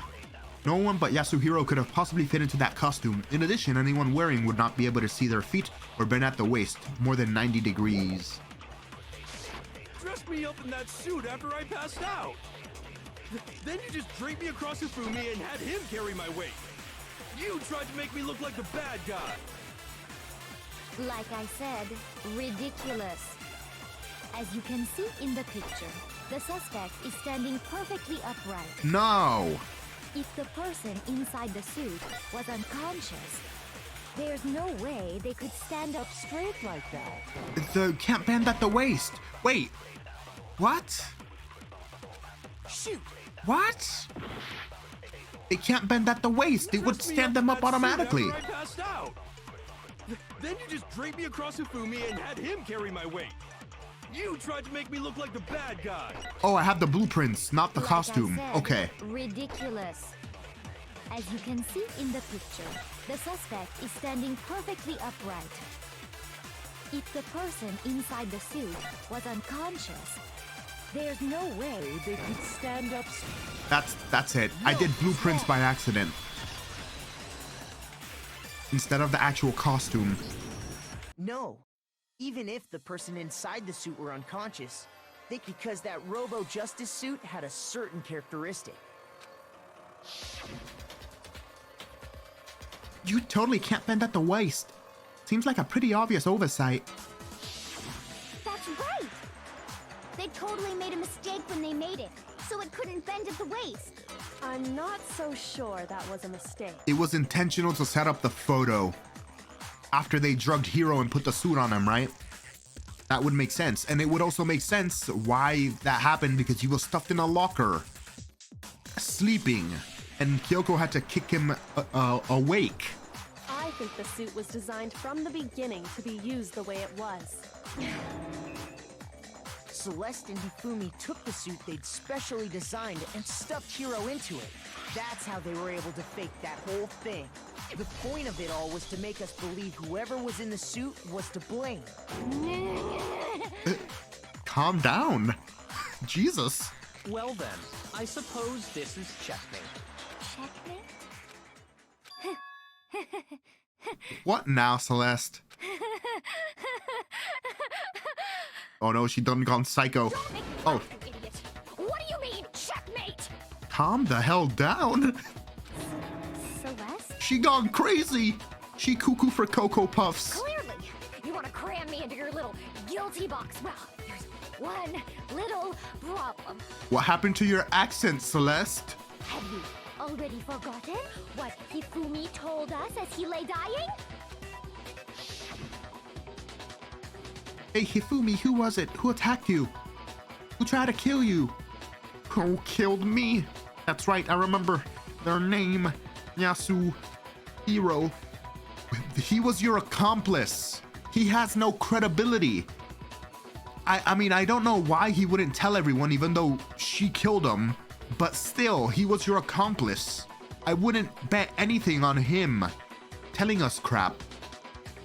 Because if it was Yasuhiro, how could he have possibly gone into the room locked the door, gotten out of the room, unlocked the door, gone all the way down to the pool without anybody seeing him, even though Sakura and Aoi were right there. It makes no sense. When we asked him who had attacked him, his answer was quite clear, was it not? He said, and I quote, Yasuhiro. In other words, Yasuhiro Hagakure! Wait, but my name isn't really Yasuhiro. It's actually Taro. Oh? Your confusing statements What? don't make any sense. Wait a second. You're only making things more complicated. He did say Yasuhiro. But are we sure he was really pointing the finger at Hiro? What the hell are you talking about? I'll burn you alive! Okay, Celeste. All right, calm down. Giving yourself away a bit. By that? Think back to how Hifumi used to talk to us. How did he refer to each of us? He said for serious a lot.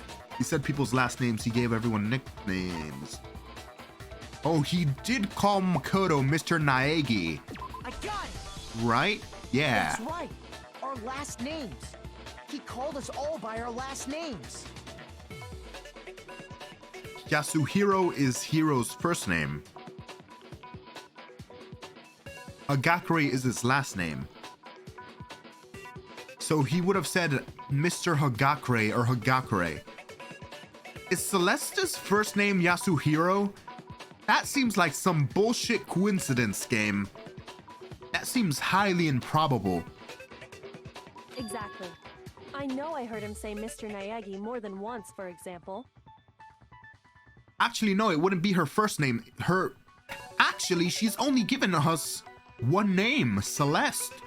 So Celeste Yasuhiro? And that would make sense as to why he called her Yasuhiro if he was pointing the finger at her.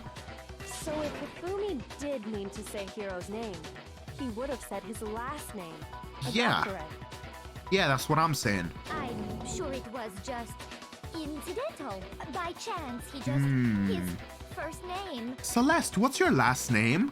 Indecent? Don't talk. Random chance. Now isn't that a convenient explanation? What's your last name, Celeste? No. There's no reason to think he would have said the name any different than normal. What's your last name, But Celeste? he must have run out of energy before he could say any more. What's your last name, Celeste? So Hifumi was trying to tell us the last name of whoever killed him? But the name he said doesn't apply to anyone here. What's Celeste's last name? Well, no. Hold on. There's one person it could apply to, and that's Celeste. She never actually told us what her real name is. And even if Celeste was her real name, she never told us a last name. She only said her name was Celeste. Celeste is a first name. What did you just say? To think you'd take your false accusation so far, I don't know whether to laugh or spit! It's just a stupid name. Jesus Christ. Come on! Enough with your idiotic blather! Yasuhiro is a loser's name! Do I look like a loser to you? Right now, yeah, kinda. And you're the only one making a big deal about names and how you want to switch your name up. So it would make sense if your name was Yasuhiro and you're ashamed of Yasuhiro because you think it's a loser name, you dumbass. You gave yourself away. Well, do I? What? I think I've earned the right to be a little on edge. Calm down, Celeste. Okay, then fill us in. What's your real name? Fine. Make sure your ear holes are wide open and listen up. My real name is Celeste. Oh, she did say her last name, Lunenberg. Would you please stop making me repeat myself over and over again? Then show us your ebook. That says everyone's real names, right? It also said homeboy's real gender. So it probably has your real name. Show it to us. Celeste still won't give up. So then I have to do something to make her accept it. Show us your ebook, Celeste. Show us your ebook. Ebook. Spotless Hammer. It's ebook. It's ebook. I bet it's ebook. Hifumi was trying to tell us something. He wanted us to know the killer's last name, Yasuhiro. If there's one person here who might have that last name, It would have to be you, Celeste. You haven't told anyone what your real name is. how many times do I have to tell you?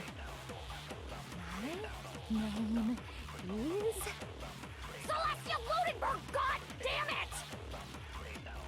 How long do you plan to go on pretending? I'm not pretending. It's the truth.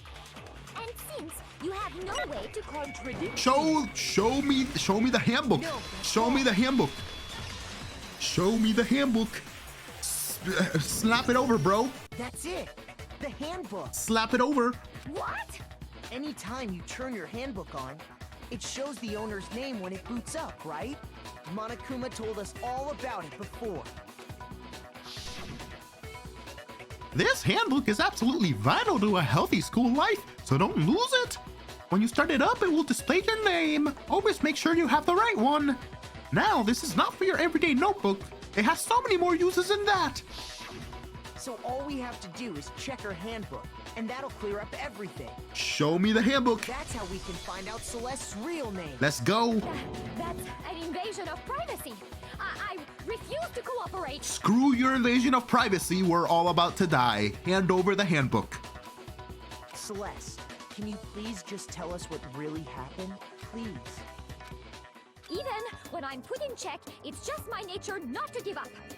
Because.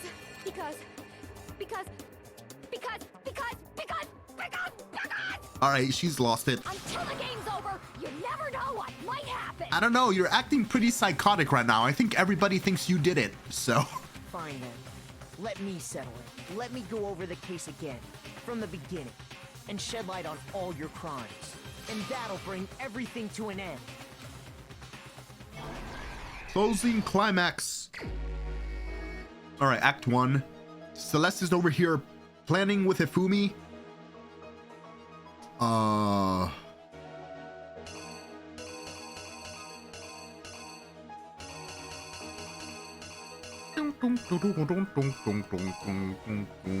What is this? How do I get an explanation of the... Hold on. Truth panels.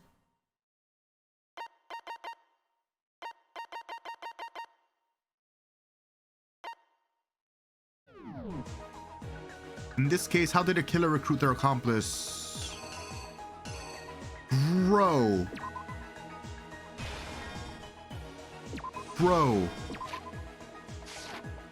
Did she give you a piece of her clothing to recruit you? Were you that down bad? Or hold on, maybe that's not, maybe it's this. Hold on. Maybe it's this. And then...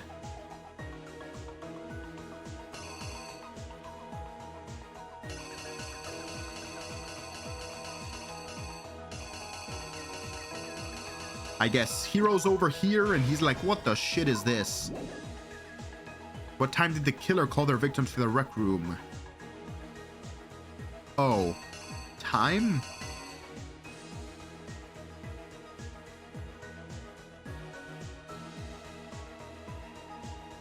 Was it 1 a.m.?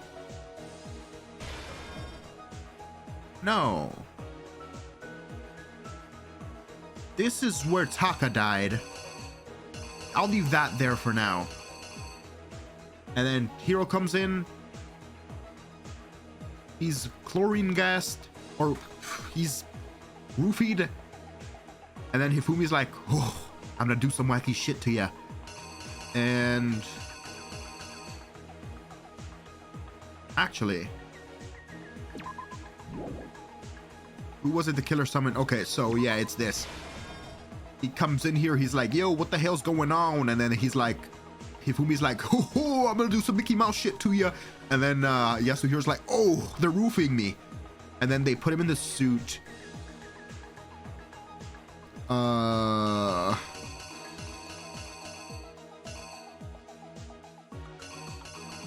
They put him in the suit.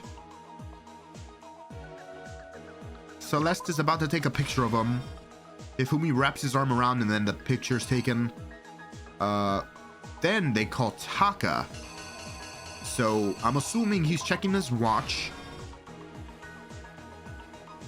Taka's like, where the hell is this person? Hifumi's hiding behind the door. Hifumi's like, I'm gonna bonk you. And then Taka stands no chance.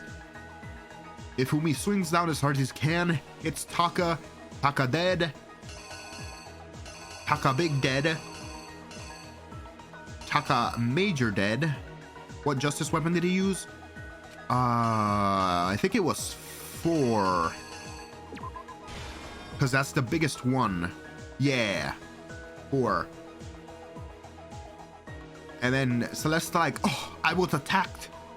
Look at this picture I took. And then everybody goes to the library. Hifumi's like, oh, I've been bonked on the head.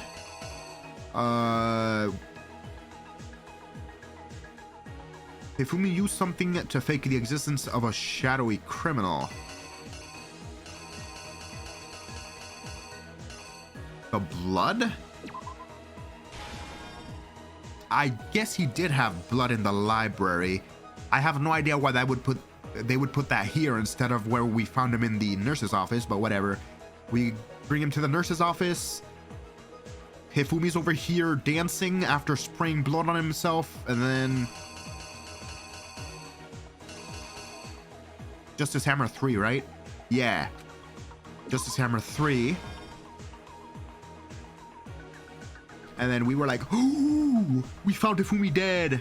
And then they were like, ooh, we found Taka dead. And then the announcement rings out and we thought that was for Hifumi.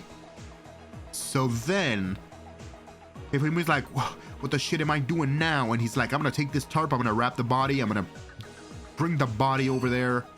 Oh, this is him unwrapping the tarp after bringing it into the equipment room. And then he does that. And then Hifumi's like over here dancing in front of Celeste because of how much of a good boy he is. And then Celeste's like, I'm gonna bonk you now because you're stupid. And then Celeste bonks him. And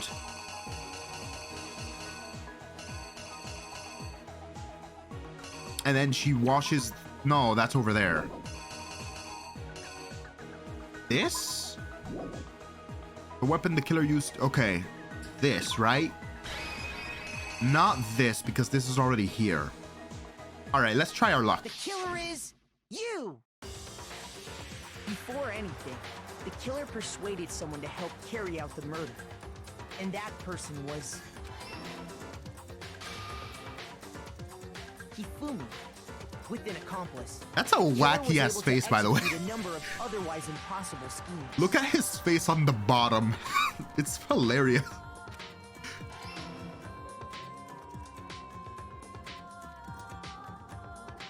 First, they convinced someone to meet them in the rec room last night at 1 in the morning.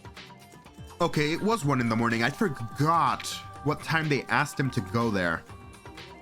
I don't know why they would ask him then, because like, wouldn't that be a risk? Like him, I guess, like waking up from being under like the effects of the the alcohol for a couple of hours or whatever. Speaking of that, when does that wear off? Because like, it's at that point it would have been like what, 9-8 hours just about. That someone they met with was Hiro. The murderous duo intended to pass Hiro off as the prime suspect. So when they met up with him, they drugged him, knocked him out, and stuffed him into the Robo Justice suit. Next, Hifumi positioned himself to make it look like Robo Justice was attacking him, while the killer used a digital camera to take pictures of the assault. They did all this just to create evidence that would put the suspicion on Hiro. When they were done with him, they shoved him, still unconscious, into the pool room locker. And then finally, at 6 a.m., they moved into the murder phase of their plan. They called Taka to the equipment room.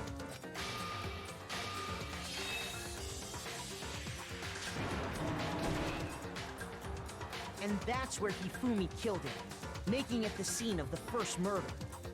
They make my boy look so ominous. It's like Was Hifumi really over here happy about killing someone? I mean, I guess he could have been. Like, I don't know him that well, but dude was a soggy waffle.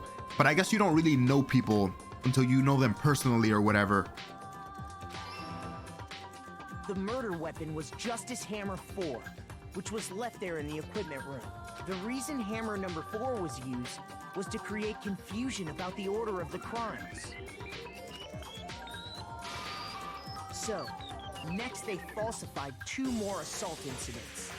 For these attacks, the killers pretended to be the victims to solidify Robo Justice as the suspect.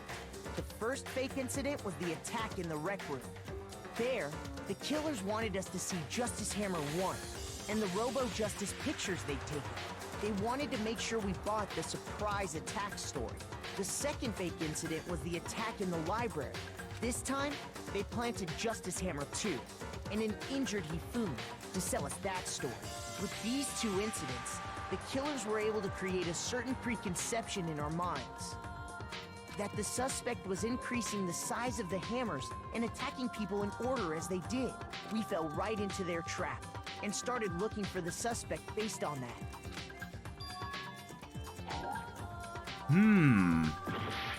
Huh.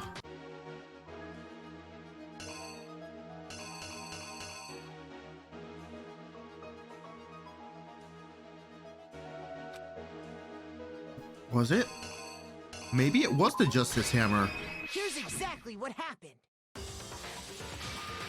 So, for these attacks, the killers, the first fake there, they wanted to make a second fake. This time, with these 2 incidents, that the suspect was increasing, we fell right into their... Okay, alright.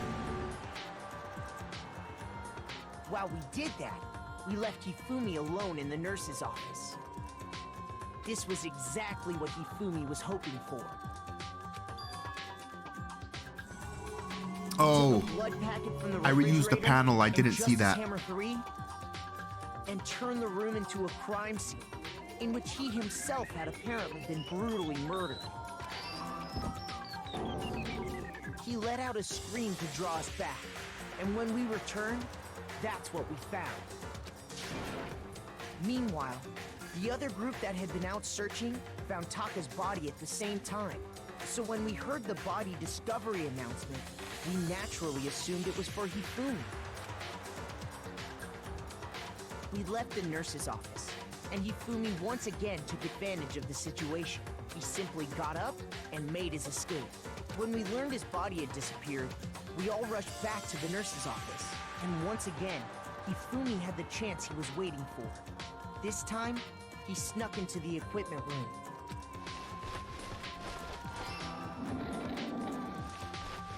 He wrapped Taka's body in a tarp and used the dolly to move it all the way down to the repository. That explains how each of the bodies disappeared. But even Hifumi didn't know what the true killer had in mind for their final act. Their plan all along was to kill Hifumi and get rid of the one person who could betray them. Yeah, I figured that was the motivation for doing that, so that that person couldn't snitch. Also, I know I've said this before, but I really love the comic book style for this closing climax thing they have going on. It's pretty cool. And they did it using an ordinary, everyday hammer from the repository. That should cover everything that happened in this case. And the villain behind it all is... Celestia Ludenberg. Or shall I say Yasuhiro, loser. Get good, you scrub.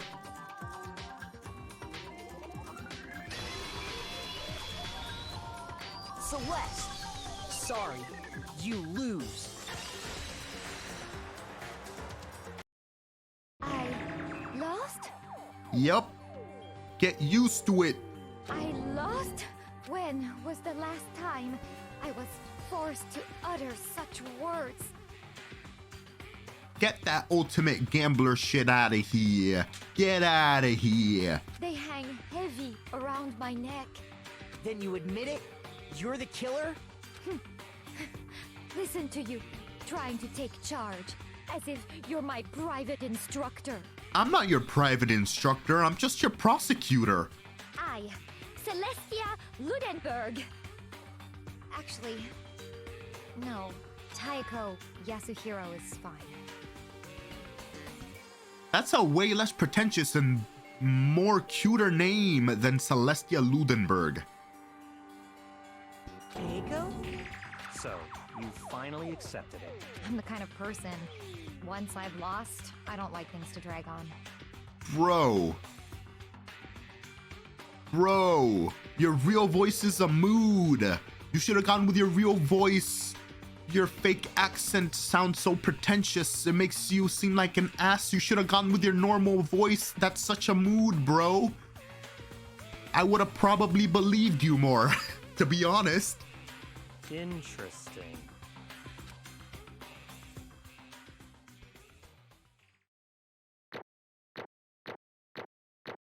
Yeah, C was probably the hangman's gambit. I'm surprised I still got an A, to be honest. Monokuma. I'm ready to begin. Or, no, I suppose this is the end, isn't it? Damn. It is indeed the moment we've all been waiting for. Time to vote, okay? Oh, if you would, please locate Shut up. and when the votes are tallied, Do the will votes. you make the Shut up. right choice or the dreadful... Shut up. Shut up, Monokuma. Taiko Yasuhiro or Taiko Yasuhiro.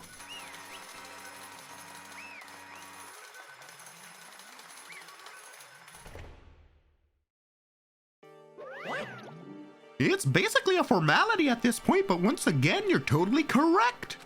The black and this time, the true killer who devised the whole stinking scheme was... Celestia Ludenberg, or more precisely, Taiko Yasuhiro. Honestly. I lost. Well, that sucks. I guess trying to work with someone else was a mistake after all. Ifumi's ineptitude was beyond all my calculations. I knew it. So, you really did approach Ifumi with this plan. But how did you get him to agree? I can't imagine he would have happily agreed to commit murder. I'm sure she relied on her specialty, lying. My specialty? Don't make me laugh. I didn't have to lie to get him to agree. So then... Then did you use, you know? I know you'd figured it out, Toko. You're absolutely right. To get Hifumi to act as my accomplice, Indeed. I used her. For everyone who's still left, I'll avoid mentioning it by name, but it was the one thing Hifumi and Taka were both super in— Oh, alter ego. You're the one who took it. I see. Does you mean... You talking about alter ego? Say what? What? What? What are you talking about? Just a second. Don't interrupt. We're in the middle of a very important conversation here. I'm totally out of the loop as usual. How sad. In other words... Then you're the one that stole it. Indeed. That's right. I see. And you used it to drag Hifumi into the plan you'd come up with. Right again. Last night after we had our meeting about how it disappear, I paid Hifumi a little visit. What are you doing here? Actually, I was hoping I could talk to you alone. It is about what was stolen. I know who did it. What? are you okay with It was this? Taka. He stole it. So then... And I have proof. Would you still like to see it? As it turned out, I'd found a use for the digital camera. I'd taken you-know-what to Taka's room earlier and took pictures of it there. I deleted the pictures as soon as I'd showed to Hifumi, of course. Damnation! So it was him. But how'd he do it? He was supposed to yell if either of us got close to her. You are correct, which is why Taka forced me to steal it. Say what? As for me... Please forgive me, he threatened me. Oh, He did? As for me... He came to my room last night unannounced, and then it's hard for me to even say. He abused me. What? And he took pictures. He said if I did not do as he asked, he will show them to everyone. So I had no choice. Damnation! That's a crime. An absolute crime. I knew he'd gotten a little crazy, but I never imagined he would go that far. Damn. Major manipulator here. It was amazing how completely he bought it. I can't express how enjoyable that was. I'm about to say something I've never said before in my life. I'm going to kill him. I'm gonna fucking kill him. Damn. Hifumi, go off. Most unfortunate. Wait, please. If you go now, you will be playing right into his hands. Actually, Taka is planning to use her to escape. And he has made you his target. What? Escape? You don't mean... Taka is going to try to kill you. indeed. And also he can keep her to himself. That bastard. Bastard. Honestly. Can we allow him to continue these barbaric acts? Absolutely not. How could I? She... I swear, I will save her! I have to save her. Actually, And would you like to join me? It just so happens I have come up with a plan. I have devised a way to reclaim what was stolen and escape this dreadful school. And with that, it is complete. What are you talking about? Oh, nothing. Ifumi agreed without a second thought. The effect that item had on him was remarkable. The power of love. Even a love as twisted as that can still drive people mad, it would seem. Bro, you disgust me. Damn, hero. Get her. I see. I have another question for you. What was that strange costume? Was that strange costume Hifumi's creation? indeed. Yeah, it was a real pain in the butt too.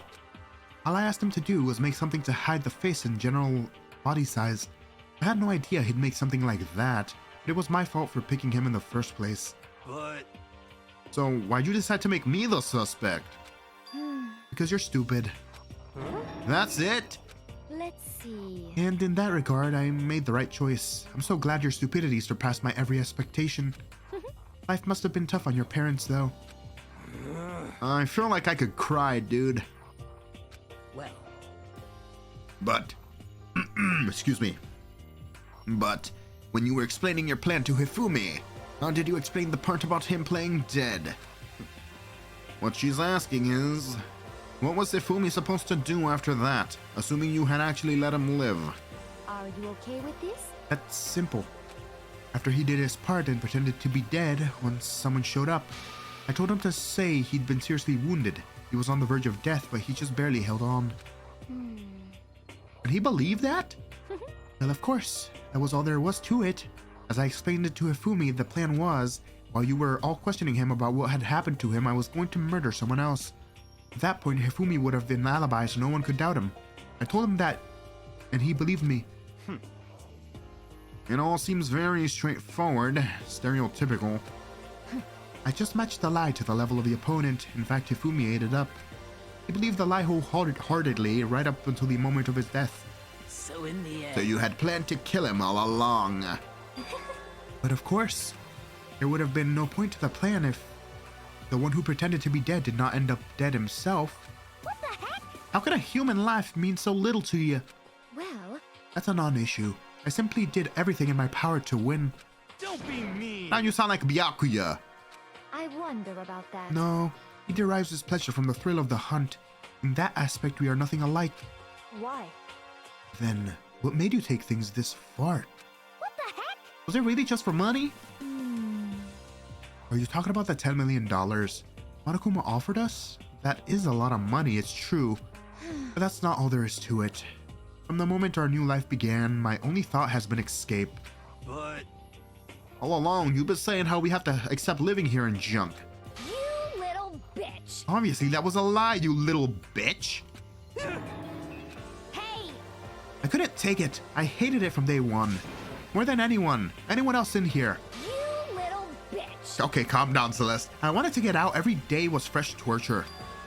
And you want to know the truth why, huh? This is fine. Because I had a dream. And accepting a life here would have meant nothing less than giving up on my dream forever. Honestly. And there was no way that I could ever do that. In the underground world of gambling, I risked my life to make a metaphorical killing. As for me, And it was all for that dream. And what was this dream of yours? Isn't it To wonderful? live in a European castle. Bro, what? A castle? Oh my lord. She wanted to live in an anime with cute boys. And to gather handsome men from all over the world to serve as my butlers slash bodyguards. I was gonna make them dress up like vampires and satisfy my every need.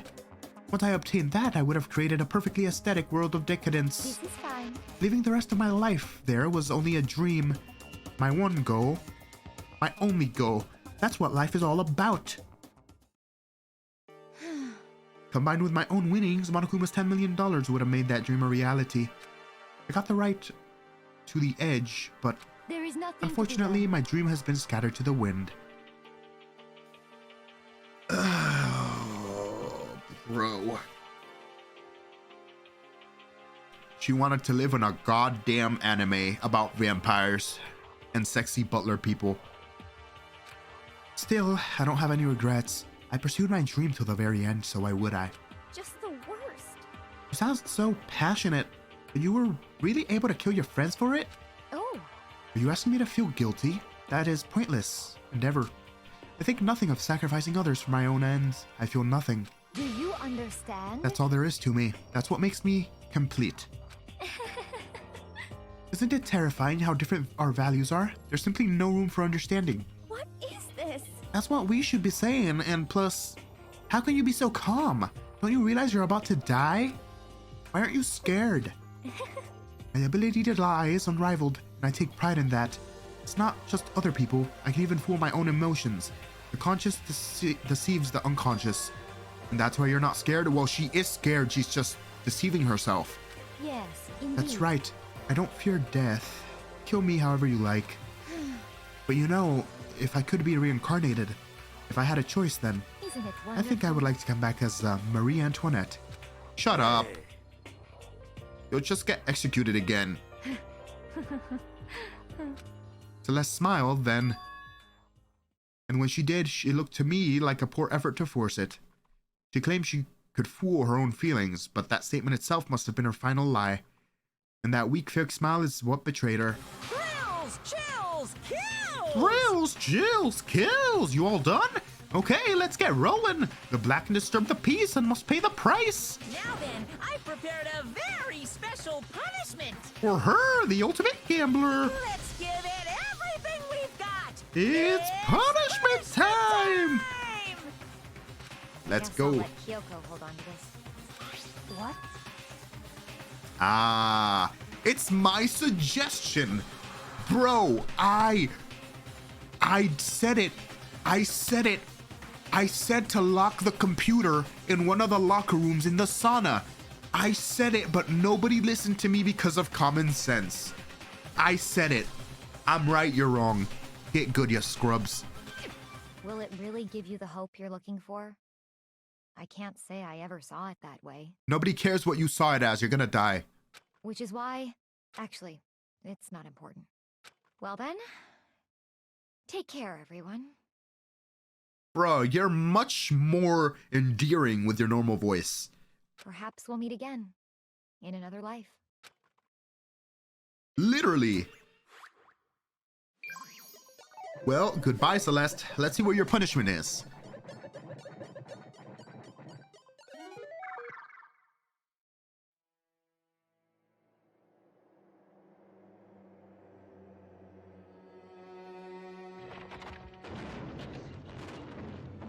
The hell?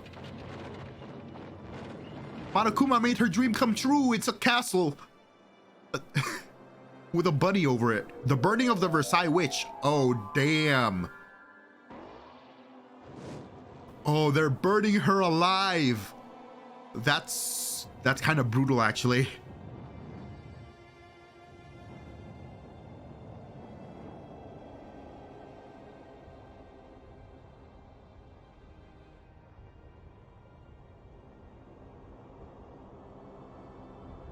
What an ominous way to go.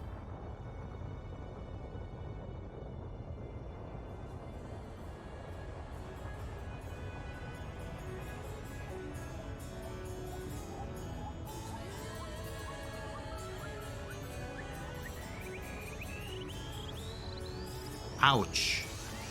What the shit?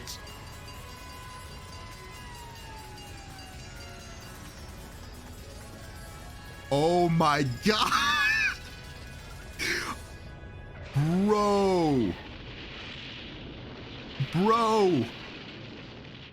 Bro didn't even give her the piece of dying by fire. He just crashed her with a fire truck. You know what, Monokuma? I'll give you this. This one was really creative. And it defied my expectations. This was like 8 out of 10 on the execution style meter. It's over. The third execution is over. Celeste's death is over. Celeste killed my friend, so I can't pity her, but I also can't deny that at one point I considered her a friend too. Yeah, we did her social link and everything, man. I'm disappointed. And for him to just come along and... Isn't it just awful? Someone couldn't cut free of their regrets from the outside world, and so more people had to die. Extreme! You guys are still young. You need to place more value on your lives. What are you gonna do? Jeez, and here I thought you guys were gonna pass the torch of hope to the next generation. Let me out of here! What do I care about hope, bro? I'll just throw in the trash if you let me out of here. Too bad. You're all the embodiment of hope, whether you like it or not. And it's my destiny to knock you down one by one. It's sad, yes it is, but that reality just can't be avoided. Don't talk like you're not responsible. How long are you gonna make us keep going through this? What do you want from us? God, I'm so sick of people asking me that. Give it a rest already. So anyway, Kyoko, did I see you got some kind of key type object from Celeste? Hey! So, what's the deal with that? What? Oh, what's the matter? So then, I'll answer your question if you can answer mine. you...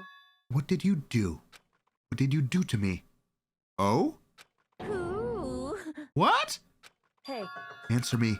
What did you do to my body? Ooh. Wow, oh man, oh geez, oh man, oh geez. What do you mean, what did I do? I have no idea. I don't know anything about it. What do you mean? What did he do to your body? Were you body switched or something? What the hell's... what the hell was that just now? That's what I'm saying. The mastermind did something to Kyoko's body? What does that mean? Hello. Okay, things are getting kind of awkward. I think it's about time I got out of here. Well, Meanwhile, you guys can go on enjoying your school life here. If you get lonely, give me a shout. Not that that'll do anything about it, of course. see ya later. Woohoo! See ya! Go buy some Bitcoin or something. Monokuma disappeared, leaving us all depressed and in despair. Although it wasn't all despair, there was one small hope. Hey Kyoko, Monokuma already mentioned it, but what was that key Celeste gave you? so... Most likely, it's a key to one of the dressing room lockers. Huh? What? Then that means... Celeste probably hid it there. Hey, I suppose sometimes it's easier to miss what's right beneath your nose. Well then, we'd better go check. Indeed. Good idea. That was literally my suggestion when they brought up the whole ordeal about Taka or Hifumi going to see Alter Ego unannounced. We left the courtroom and rushed to the dressing room. As we approached the dressing room, Kyoko looked back at us and said, Hey, I'm going to go on alone from here. Everyone else just head to the dining hall. I'll check in with you later. What? Why exactly are you going alone? so... Do you even have to ask? As she spoke, she glanced quickly at the surveillance cameras. Come on. That's not what I meant. Why you? There's still the risk of a spy, you know. Then I'll go too. What? You? Please let me go. Standing here arguing it's just gonna draw more attention to us. Goodbye. Do whatever you want. Shut up, Bakula. You know you love Makoto. Thank you, Bakula. well then. Then it's up to you now. Yo, Gotta go to the dining hall, bro. Thanks for, defending me and everything. So, Makoto and Kyoko are gonna go together? Shut up, Ina, and apologize to Hiro. You were being mean. Does that mean what I think it means? Okay. Good luck, Makoto. Girls like her are total pushovers when you show a little backbone. I try to forget what Hina said. Everyone headed to the dining hall, leaving me and Kyoko there alone. Shall we go?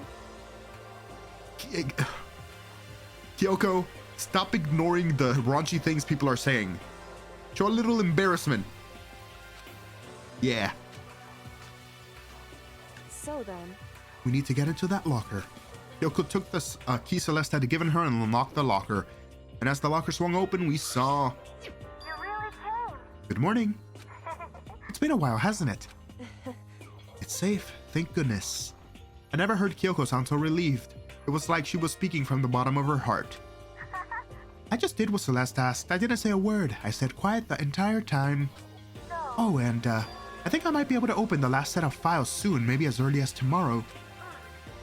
I'm doing my best, so please just wait a while longer. So now we can officially say the case is closed.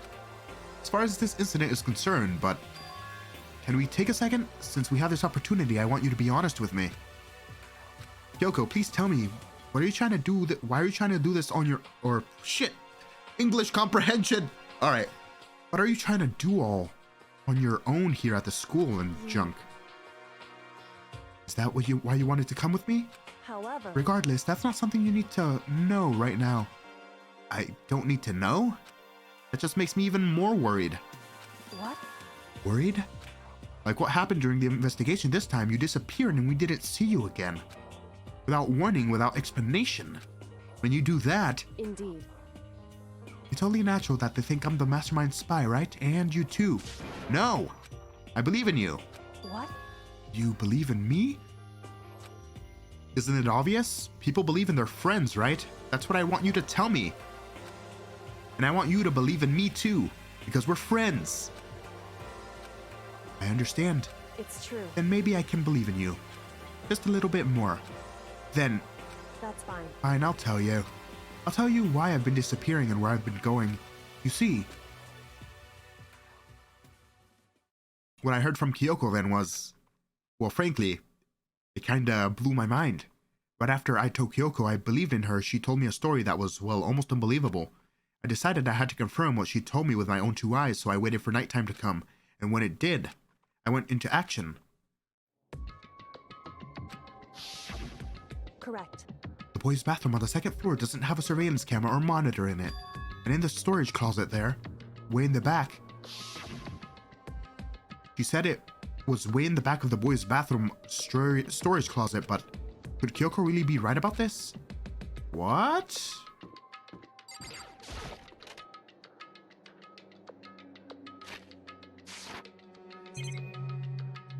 Storage closet? It's just a normal storage closet as far as I can tell. Oh, there's a door frame there. The secret Kyoko told me about, could it really be hidden there? It's a door frame. She said it was way in the back of the closet. But I mean, seriously? Without thinking, I placed my hands on the back of the storage closet, and suddenly, as if I were being yanked in. Damn! Gashunk! At the same time, I heard a sound. I fell through the wall. I had no idea what was going on. What the shit? I had fallen through the back of the storage closet. Huh? It turns out, the back wall was like a revolving door and I'd made my way to the other side, just like Kyoko had said. Correct. In the boys' bathroom on the second floor, there's a storage closet. And way in the back of the closet, there's a secret room. So this is the secret room, but what's in here? Whoa, a chair, cool. It's just a normal desk with normal drawers. Tissues. There's a bunch of files and what looks like a volume after volume of yearbooks. They're all covered in dust. Looking at everything on one file at the edge of the bookshelf caught my eye. Hope Speak Academy student registry? This is the only thing this here not covered in dust. Has someone been looking at it recently? Maybe Kyoko? I slipped the file into my hand, but before I had a chance to look at it, a slip of paper fell out of the file and I turned my attention to it. What's this? You must not leave.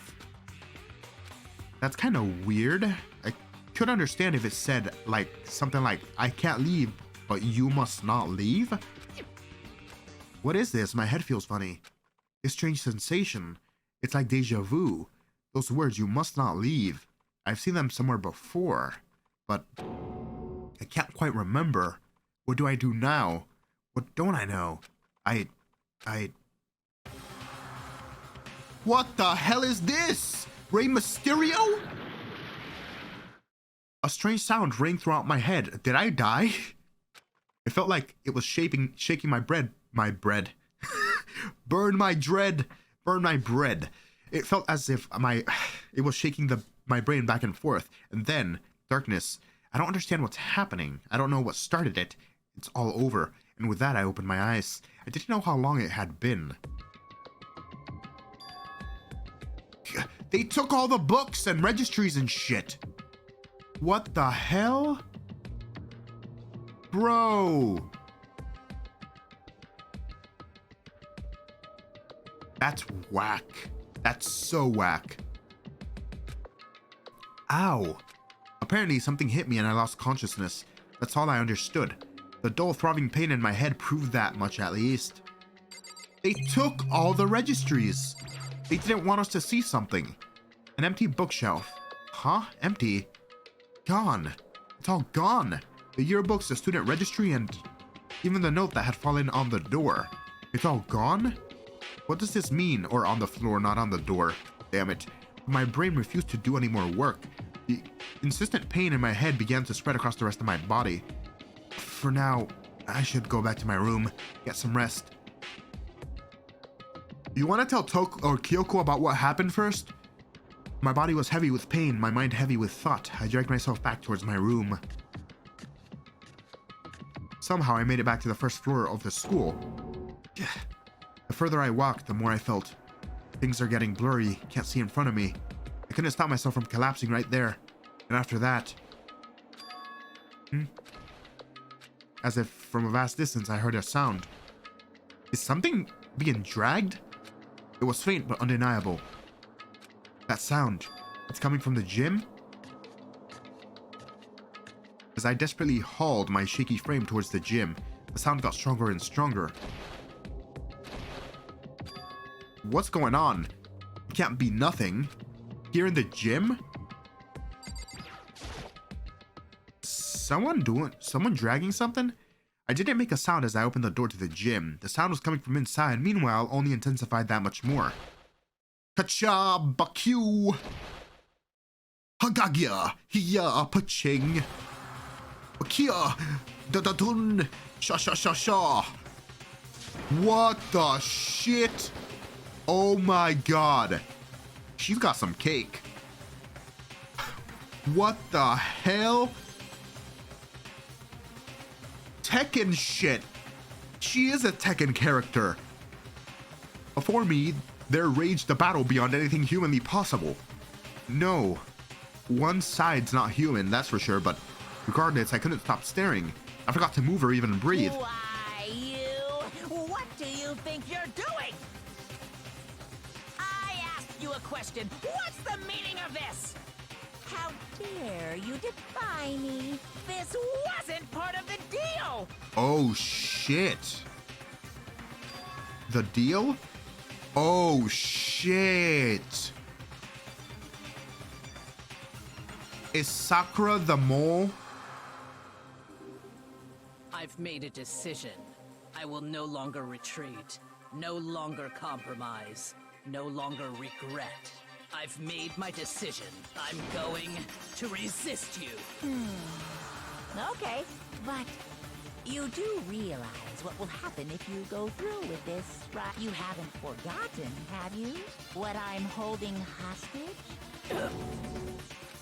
What am I looking at? What am I hearing? A hostage? Then could it be she's being forced to work for him? The mastermind spy is... Damn. Damn. But Sakura kinda hard though, damn. She awesome. That doesn't matter though. Monokuma's probably gonna explode her face off or something. To be continued. Well, that just made me want to play more of the game. You received a Super Robo Justice present. Freeze a crowd. Save the data? Hell yes. Let's... You know what? First one. Leon killed Sayaka. Monokuma killed Junko. Then Leon got executed. Then Mondo killed Chihiro. Mondo got executed. Hifumi killed Taka, then Celeste killed Hifumi. Then Celeste got executed. And that brings us up to now. What? No follow-up to the massive Tekken fight that just happened? The hell happened, Makoto?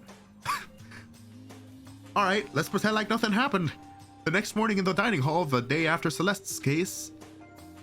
So now there's only 5 of us here. That's good and bad. I mean, bad that people died, but like, less people to voice act, hell yeah.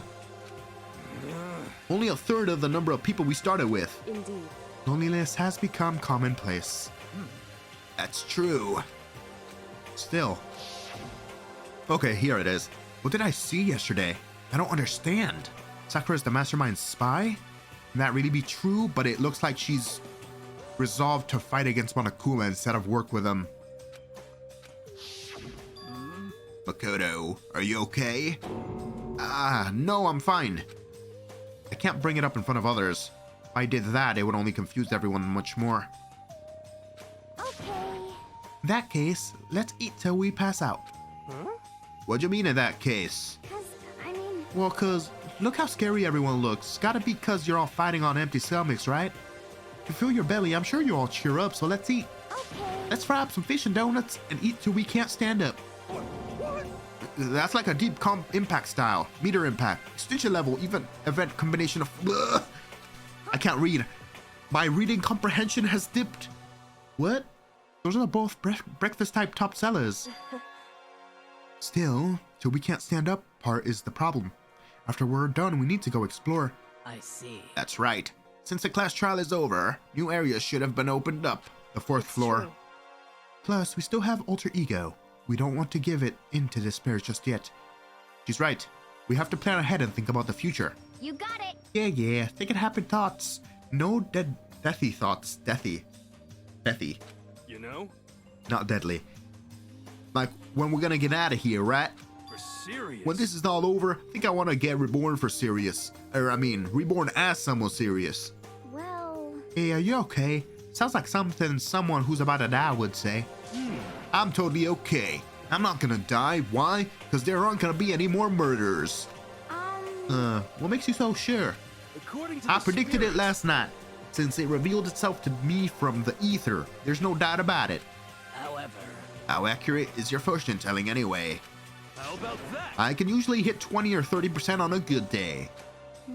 That seems really low. It's not like some occult mystery. Well, yeah, it's not like ESP or whatever. Of course, I'm only gonna get it right sometimes. The occult is bullcrap. I told you, my fortune telling isn't some occult thing. So, Fortune telling isn't a cult? You got it all Of course wrong. not. Clairvoyance is clairvoyance. Don't put it in the same category as cattle mutilation. Huh? Cattle what? So... He's referring to the urban legend where aliens abduct cows and dissect them as part of their research. Actually, No. You're calling it an urban legend? As a matter of fact, it's true. As a matter of fact, it happened to me. It all happened one day when I went over to get a hamburger. It was a place I'd never been to before. They claimed their patties were 100% all beef. So I got a burger to go and headed home. But And before long, the end is nigh. the sky was filled with a mysterious blinding light. Some crazy beam came out of nowhere and locked onto my hamburger. Why is this important though? And as soon as the beam touched it, the burger started floating in midair. They commissioned voice acting for this. And then, still floating there, the entire burger started coming apart. Yo, is that McDonald's? That's some good shit. One part of it just vanished, while the rest fell back into my hand. Do you realize what that means? You were on that good kush?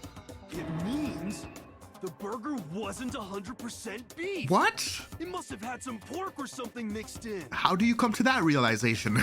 Something What? like 70% pork and 30% beef would be my guess. So the aliens abducted your hamburger because it wasn't all beef. Okay. You can't trick me. So I stormed back into the burger place and got up in the manager's grill and they totally admitted it. It wasn't 100% beef. They totally mixed in ground pork with it. How about that? Now do you see that as cattle mutilation? Not quite, but okay. My head hurts. I kind of got lost halfway through though. I can't tell if you're for the occult or against it. You stink of stupidity. Don't be mean. I stink of how dare you. Well, you do stink though. That's fine. That's fine? Anyway, can we like explore now? I hope your prediction turned out to be true. Well, at the very least, I won't murder anyone. Yeah. Me either. I mean, I would never. Of course. Me either. Indeed. Nor I. That goes for me too, of course. I could never kill any of my friends. I feel like those were the words of encouragement that were helping us come together as one. Actually, no, because Byakuya and Kyoko / Genocide Jill are somewhere else. They don't give a shit. Byakuya's coming around though. I feel like Genocide Jill is just there for humor. I feel like she's not gonna kill anyone because it would be too obvious. But, Well, to be honest, I wish Byakuya and Toko were here for this too. But They're so hard to deal with. They only think about themselves. Yeah, we're better off without them, I say. That was enough to prove we were united for the time being, but within that bond hid weakness and fragility.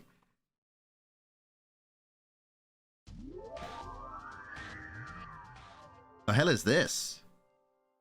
Who the hell are these people? Whatever. We began our search as soon as we'd finished our breakfast in the dining hall. We had to find out what was opened and what was waiting for us. Okay, so like the last time, I'm going to go to the Monokuma Mano machine. And I'm going to leave the episode off here.